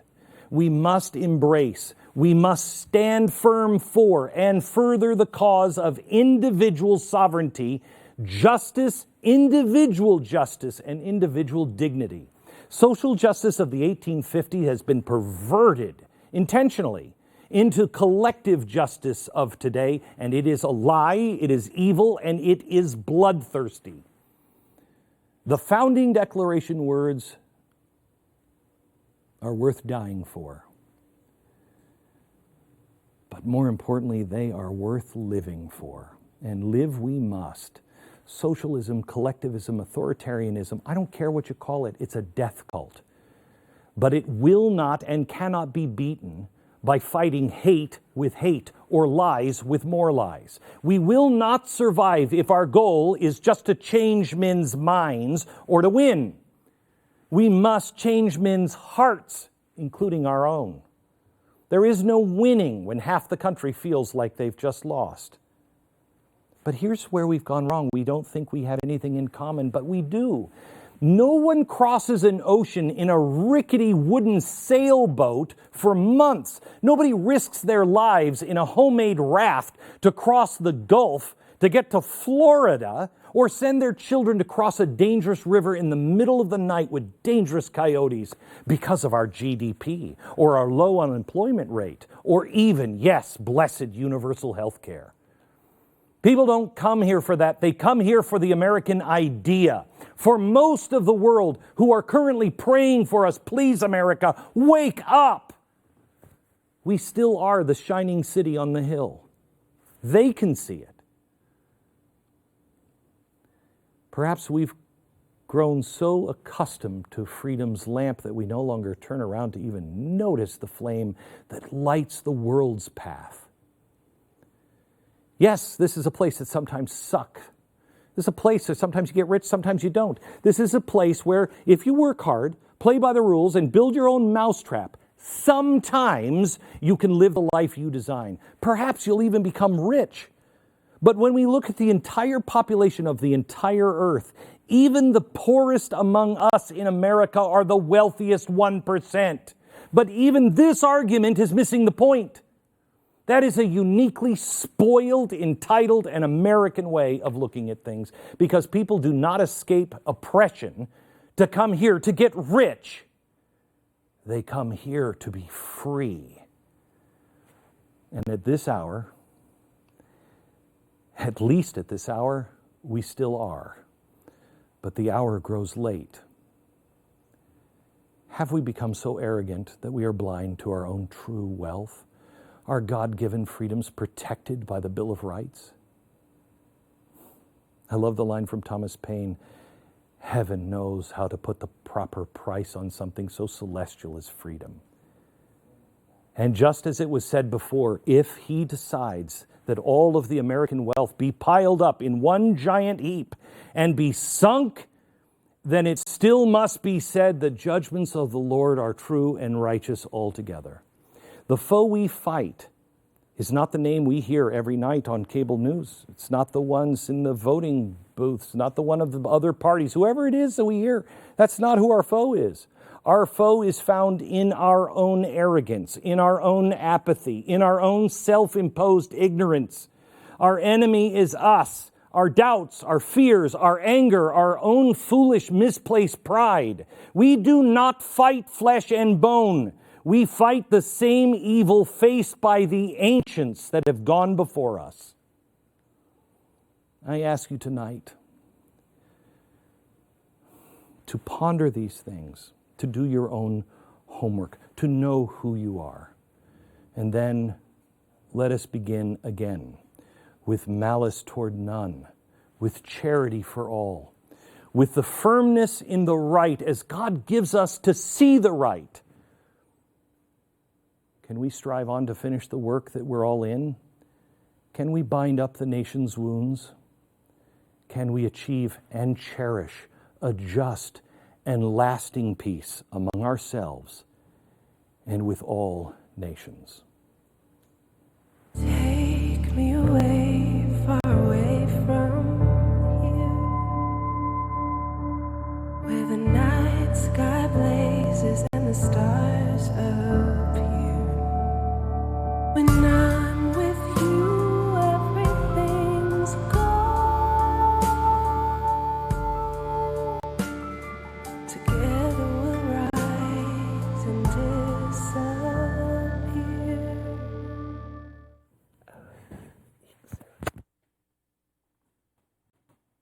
Glenn is going to be coming back on and answering your questions on social media. We encourage you to tweet using the hashtag GlennTVLive. He is going to be coming back in just a few minutes, and we're going to be discussing anything really you want to talk about from the special. First, I want to talk to a great panel we have here, including really distinguished, except for Justin, of course. We're talking with Martin Palush, who is the former Czech Republic ambassador to the United States, Dr. Carlos Ponce, who is a senior fellow and director of Latin American programs at the Victims of Communism Memorial Foundation, and of course, Justin, as well from the Heartland Institute. Let's start with today, Justin. Sure. You kind of saw some of the stuff that we're talking about when it comes to socialism is it has been sort of remade for a lot of people that didn't go through these eras in the past. These things are kind of new to them, people who are looking at Alexandria Ocasio-Cortez. If you're a millennial, you've never maybe dealt with these things in the past, and you don't really know what they are. When you talk to other millennials, what do you hear from them? You hear that socialism is basically a form of charity. That seems to be the pervasive view among younger people, that socialism means equality. In fact, when they've conducted polls, that's the number one answer that comes up. It's equality. Younger people didn't live through Mao. They didn't live to see the Berlin Wall fall. And I don't remember those things happening even. So you have to reach younger people in a different way. And I think that the most important way to do that is to explain to them why socialism, even if it could theoretically work, it's highly immoral. Is it surprising to you that a generation that is dealing with so much customization, so much seeing the benefits of the free market, everything from Uber to eBay to all of this is a real sign of what the free market can do when it's unleashed, and yet this generation is the one who's taking most advantage of that, but also most friendly to the ideas of socialism. Yeah, that's true. And I think that the primary reason for that is because when they think of socialism, they think of a giant welfare state. So they don't think socialistic programs are for them. They get to use their Apple computers still. They still get to take advantage of capitalism. It's for poor people, the people who don't have those advantages. And so they see socialism as a way to help the poor. They see it as a form of charity. Yeah, it's an interesting perspective, and it has real complications that wind up coming from it. Dr. Ponce, we are looking at Venezuela right now, and one of the most shocking things about this, to me, is the idea that we can look at Venezuela happening before our eyes, what the results of socialism gone wrong, and yet that is kind of, we look at that and we say, well, I guess we want to walk in that direction now. Are you surprised that Americans are not seeing the warnings from Venezuela? I always hear the same thing. 20-something years ago, when Chavez was just a candidate, or when Chavez was planning the coup d'etat and failed with the coup d'etat, people were talking about, no, it's impossible for Venezuela to go that way. It's impossible for Venezuela. Even the ones where we were alerting about the possibilities of Chavez being a mess. I never imagined this disaster. Everybody say at that time, Venezuela has some institutions, has political parties. Chavez is going to probably rule the country as the rest of the corrupt president that we had in the past. Nothing's going to happen. But after that, 20 years after that, we see the destruction of the country, the destruction of the economy, the destruction of the oil. A country that used to produce 4 million barrels per day now produces 500,000, 800,000 barrels per day. A country that had highways, one of the most modern country in the region, is now falling apart with 3.5 million Venezuela in the border with Colombia, with Peru, and it's becoming a total mess for the region with a humanitarian crisis. From a rich country to a poor country. And that was in a democratic way. There was no revolution. Chavez was elected because there was a crisis, an oil crisis that helped Chavez to win the presidency. And Chavez has been doing that. It's the same case of Nicaragua too. He won an election and destroyed the country, Daniel Ortega. You can see how they use democratic means to get into power, and then they stay in power. Was there any way they could have stopped this? I mean, was this an overwhelming wave that with Chavez that changed the country? Or was this something that if people maybe were able to see this coming, that they could have done something to stop? It was also suicidal from the political parties. The political parties saw this coming and they never did anything. People saw this crisis coming and nobody do anything because they want to take advantage of Chavez. They wanted to have something with Chavez and power with Chavez. Chavez was, it was something in the making. It was worse than what we expected, but it was something there. Fidel Castro planted the seed years before. Fidel Castro tried to take control of Venezuela in the 50s. He failed, and he begins to plan this with the Foro de Sao Paulo, the Sao Paulo Forum, for almost 30 years he was planning to take control of Venezuela, and he made it. Amazing. Martin, you, as someone who went through socialism, lived through socialism, you see Venezuela, you see what's going on there today. How do you see this happening? Is it something that can be cured by the people rising up? Is it something that has to happen fundamentally with each individual person? Good question. Look, I was born in 1950, so communism or socialism is experience of first 40 years of my life, and the basic feeling of people under these circumstances is helplessness, powerlessness. So people have a rather tendency to coordinate themselves with that situation. For me, when I was 18 years old, was 1968, it was a maybe false hope that we could have got something better still, democratic socialism, but democratic socialism of 1968 would have been something much better for me as a teenager, being able to travel, being able to read, being able to participate in public discussions. And then we were sent back, the Soviet-led invasion, and there was another 20 years of the same situation. So what I'm saying is that international context is extremely important. In 1968, it was still Cold War, and I was not expert in negotiations with the Soviet Union and the United States, but this bipolar stability was a great factor. We were fortunate in 1989, and we could look now at the process that culminated in 1989, that when we had a chance to make a revolution, it happened, and we are where we are right now, not in the paradise, but we are a democratic country. So when I see Venezuela, when I see Cuba, I'm talking with Cubans all the time, for 30 years now almost, and I hoped that they would have followed us after the fall of the Berlin Wall. Periodo Especial was instead of that.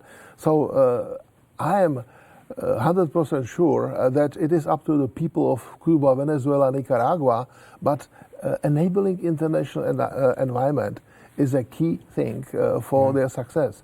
I am struggling to bring the United States and the European Union, we can criticize that entity very much, together so that freedom is what matters and not welfare states.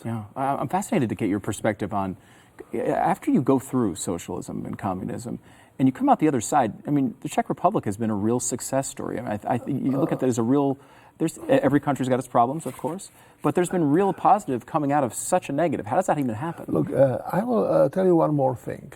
The 20th century was a short one, started with the results of the First World War and ended with the fall of communism, a bipolar structure in Europe. What we are living now is a new era. Totalitarianism still is a great danger. It might be coming with different names, not Nazism, not communism as it was in the past. So I think that we need now to use our experience of the past to help people who are really seriously struggling for freedom today, be it in Venezuela, Cuba, and you can find many other countries. China is should be great concern of us. I think that the world should take lessons from the past and all these victims, millions of people who were killed, whose lives were destroyed by these type of regimes, should not be forgotten. Dr. Ponce, I want to go back to Venezuela here for a second, because we're seeing this kind of happen right in front of our eyes. And I'm struck by the changes. I see it certainly among younger people here in America, but really all over. We talked to Marion from the Victims of Communism Memorial earlier today, and he said something that was fascinating to me. Glenn asked him where the organization came from, and he said it was from a unanimous act of Congress in 1993. I mean, I don't feel like it would be unanimous today in our Congress. I feel like certainly to recognize communism is incredibly important. The work you guys have done is amazing, but I feel like entered an era where people have forgotten the truth of the last century. Well, there are some people here in the U.S. that are blaming the U.S. for the disaster in Venezuela. They forget about that the sanctions only went to individuals in Venezuela and not to the country and the economy. The sanctions against the economy is just this year. So the disaster in Venezuela has been going on for a couple of decades. So people have to realize that this type of regime also manipulate. They frame the discourse. They frame everything to protect themselves. And Chavez protected himself with the image, the ideology, selling the revolution everywhere. And even here in the state, a lot of politicians has been supporting in the past, and a lot of politicians has been supporting the regime right now. There are some people in the Venezuelan embassy protecting the Venezuelan embassy for the revolution of Venezuela against the Guaidó. So there are some people that really believe that false ideology, the socialism in Venezuela. You want to jump in? Just wanted to say, I don't think that all young people are so naive and uninformed that they would be easily subscribing to socialism. I just finished my class, graded 45 students, and I have a material proof. Most of them from Latin American countries, Latin American countries, and they are all very much aware of the criminality of regime of Hugo Chavez, Maduro, and all others.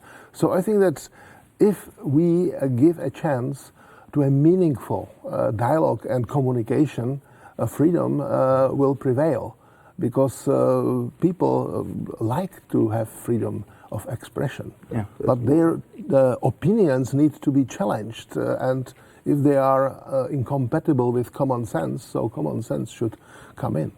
But we have to eliminate a phrase that everybody keep in their mind. This is not going to happen to me. This is not going to happen to us.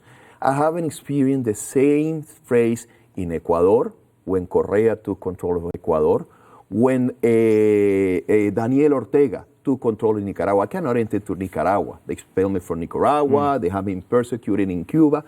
The same phrase all over. This is not going to happen. Venezuela is different. Nicaragua is different. Ecuador is different. We have to think about this and think that this could happen to us anywhere. Justin, I want to get to one more thing here before we leave. Do you have the same hope that Martin has on the youth? I mean, do you see that? I mean, I definitely do. I'm encouraged a lot of times when I talk to people individually, and I don't know if this is just a function of our conversations becoming more distant and electronic. When I talk to young people individually, they seem to understand these things. I mean, they want to have the free market. They want to have freedom. They don't want a dictatorship. Nobody does. Yet when, I don't know if it's just because we loosen these, the bonds of human interaction and we wind up judging entire groups without really realizing what they're talking about. I think that most younger people, I think the vast majority of all people don't want authoritarianism. Yeah. The problem is that you create these systems and then you slide into authoritarianism and you don't even realize that you're doing it because it happens over a very long period of time, or you create a situation where the economy just completely collapses because, I don't know, you have $22 trillion of debt and no way to pay for any of it. And now all of a sudden you have a bunch of desperate people who will do literally anything that a very charismatic leader who happens to be president or running for president at that time promises in exchange for support. And so that's where you get into trouble. I think that we are on the verge of that happening because I don't think people understand history, and I don't think younger people, and I don't think that younger people understand the value of capitalism. Support for capitalism in polling has dropped by 23% in the last 8 years, percentage points. And that's because younger people are totally ignorant of these things.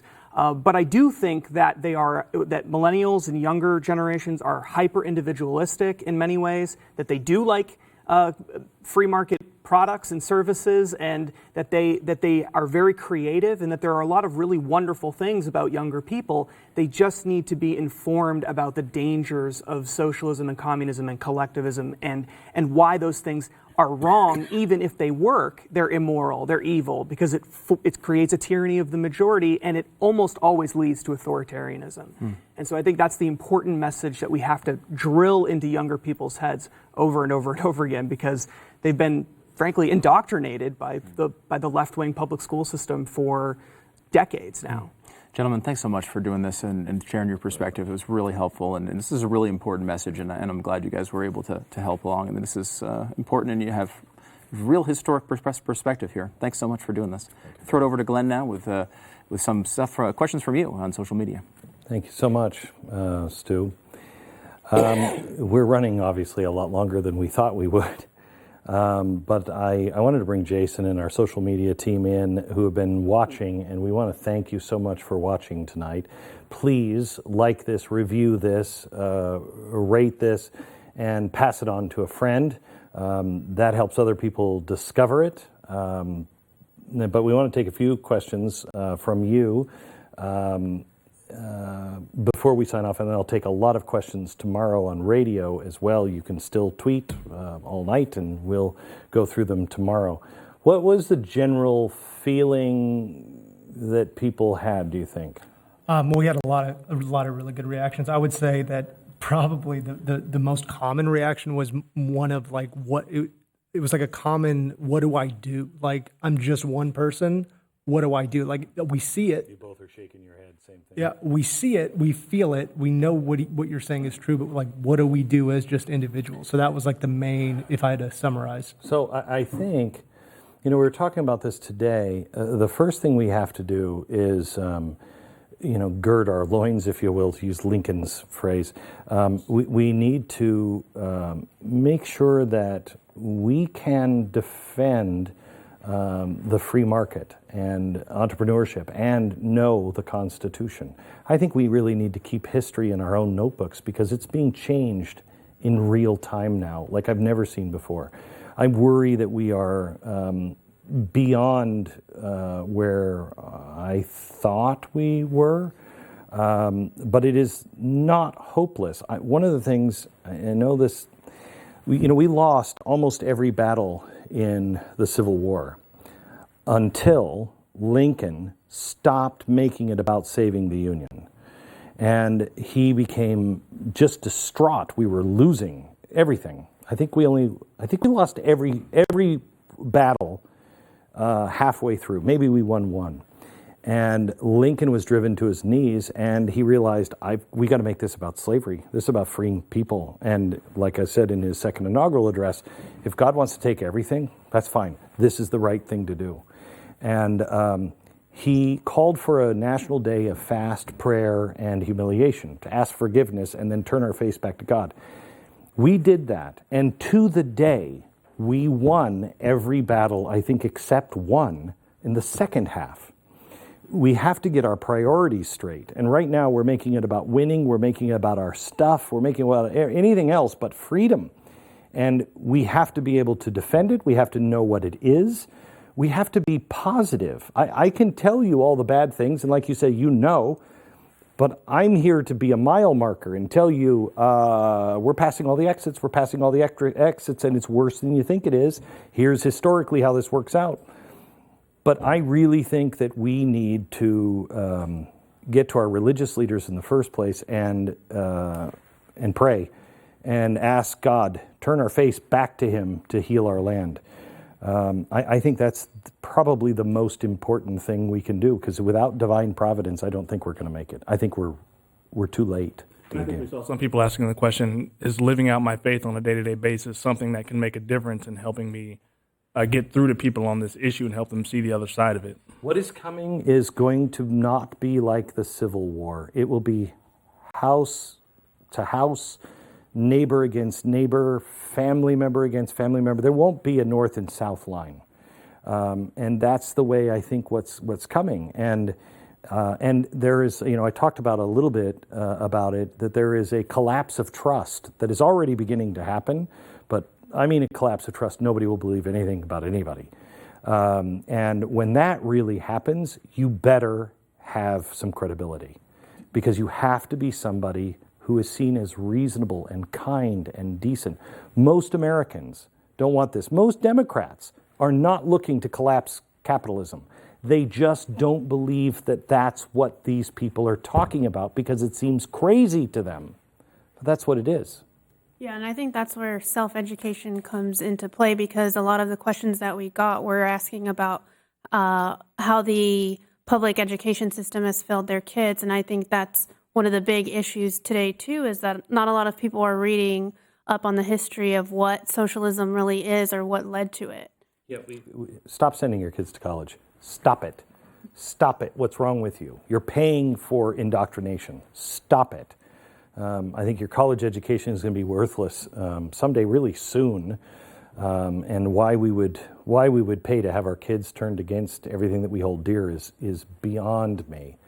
Especially when you can educate yourself in so many other different ways today. Do you want to maybe take a question from someone who I don't think this is a BlazeTV subscriber. I don't think this is our demographic. Okay. But they ask a good question. So this comes from the Socialist Party of Great Britain, the official, the verified account. So they watched the special, obviously. Okay, in Great Britain. Okay, they've responded tonight. So the question is, how many times will you say Venezuela has socialism, thereby causing actual socialists to fall about laughing? So the question is, Venezuela is not real socialism. So go. Well, I understand, and since you're from Great Britain, let me answer it this way, because you understand. When I bite, I bite hard. I can't remember exactly what the slogan is for the Fabian Socialists, but since you are from Great Britain, you'll know about the Fabian Socialists.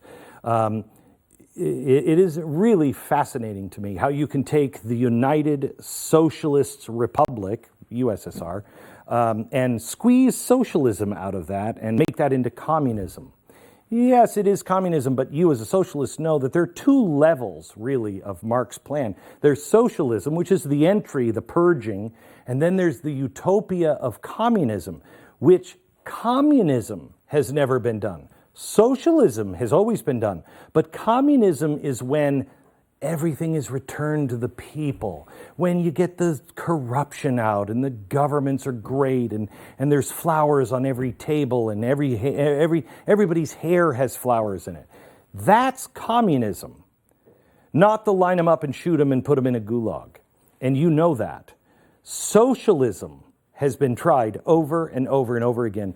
And I'm sorry, but you all sold Venezuela socialism. We have all the tapes of all of the people in Hollywood going to say what a socialist utopia this was. Socialism is always denied once you run out of other people's money. Once you run out of other people's money, or once somebody doesn't want to leave power, and you have direct democracy and they rigged the election or whatever it takes, once it starts to collapse, then you say it's not true socialism. That's amazing. That's amazing. That's like saying, the rides are all down at Disneyland. Well, but it's technically not Disneyland today because the rides aren't working. Dude, if it's broken, it's still Disneyland. You have socialism. When it breaks, it's still socialism. Actually, I think Ilhan Omar today said that it's actually because the United States bullied Venezuela into collapsing. Well, that's usually what they do. And again, I just remind you of my prediction that the socialists, the Islamists, the anarchists, the radicals will all work together to first destroy Israel, capitalism, and the Western world. This next question is from @LeadingLiberty on Twitter. She's actually an aspiring teacher. So the question is, how can I present the evils of socialism without getting myself outed from academia? Or should I just abandon that chase and chase my other passion in podcasting? So she's basically asking, should she give up the fight in academia? I will tell you, there's nothing more noble than teaching children. And as long as you are teaching facts and not opinion, You should be protected, but no longer in America. And if you think podcasting is going to be safer, you're sadly mistaken. As I've said several times today, Steven Crowder is already on 3 strikes now with YouTube. He is afraid. I think he's going to be on the radio show tomorrow morning. He's afraid that he's going to lose his YouTube following, which is over 2 million people. You know, the Blaze is nice, but it's not a free YouTube place. And, you know, we are demonetized. Everything I do, it doesn't, I don't even think, do they even stop and look at what I'm doing before they? I think it's your name. Yeah. It's just Right. It could say anything, and they demonetize. The one thing you really need to do is support people, and I really don't care who it is, but if somebody has a broadcast entity or a voice and it appeals to you, please support them. I don't care how you support them, just support them. What else? So this one's from at Ace Junior 77. The question is, this is a good question because a lot of people, when they think of flipping a country, they think of military overthrow, right? I think you have an interesting take on this. So what has been the role of the military in the flip to tyranny? Many feel that the U.S. military would never turn on we the people. Yeah, I don't know, because especially with the world, 10 years from now with deep fakes, are you going to know what's real and what's not? I don't think what we're talking about tonight is not a military coup. That's not what we're talking about. We're talking about a legal flip of the system. There's not a shot fired in Czechoslovakia. That is the goal. There was not a shot fired to get to Hugo Chavez. It's a flipping legally. The one thing that we should all be concentrating on is never allowing direct democracy. And I would be saying this if I were a Democrat and, my guy lost in 2000 and, my woman lost the last election. I'd be saying it because direct democracy always leads to tyranny. Our founders were very clear on that. We saw it in tonight's special. This electoral college, this move to change this to direct democracy changes us fundamentally. There's a reason it was number 2 on the checklist of the former Soviets. There's some people who are feeling like the generation of the millennials is kind of lost. It's maybe too late for them, and looking ahead to how do you get this issue to younger people, to children? How do you break something like this down to lay a foundation for them to understand issues like this? I will tell you one of my real goals in broadcast before I die or retire. I'd like to take on the Children's Television Workshop. I would like to take on Sesame Street because that thing is no longer what it was. And I'm not saying I want to indoctrinate kids. I just want to say the truth to kids. And we have lost the millennials. I think the millennials, it's over. But the generation that is now 8 to 20, they're more conservative than really my generation. Things change, and it changes especially when you become a rebel for speaking it. There's always a counterculture, right? Always. And I remember saying this in about 2001, when Jefferson becomes a revolutionary again, America will thrive. And we're approaching those times. So that's a good segue to at RA podcast.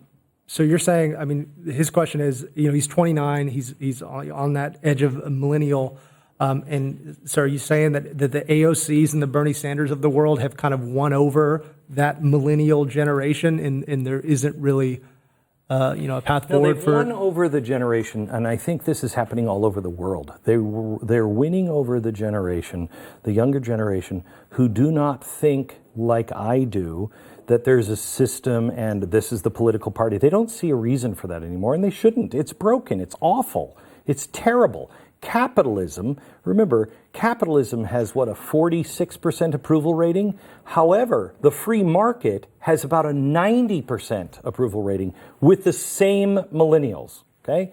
So they see capitalism, and that's crony capitalism. They see this awful system, and it's horrible. It's horrible. And then they see this idea of it doesn't have to be that way. But nobody is actually telling them the truth, like the socialists there.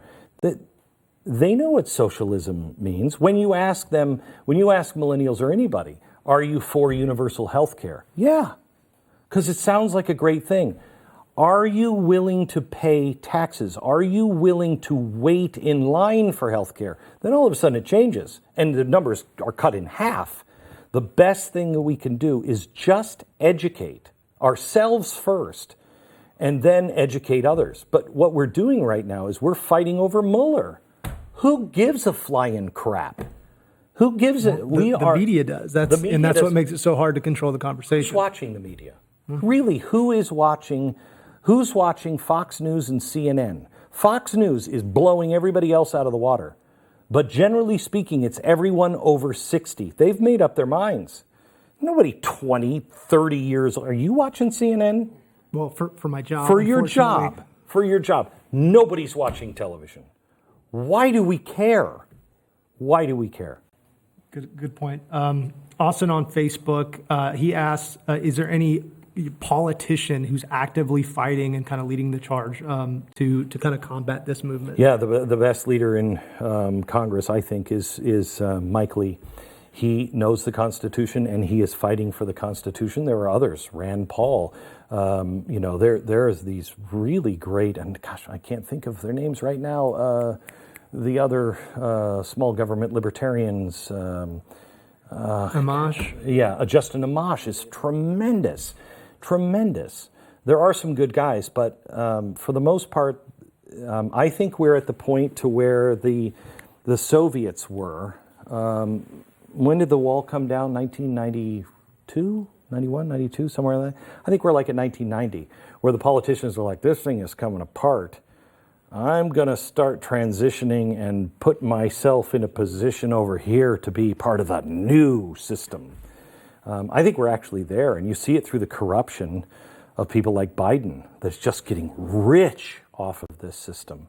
And once that stuff is exposed, but it won't be exposed, it will not be exposed if the media silences all dissenting voices.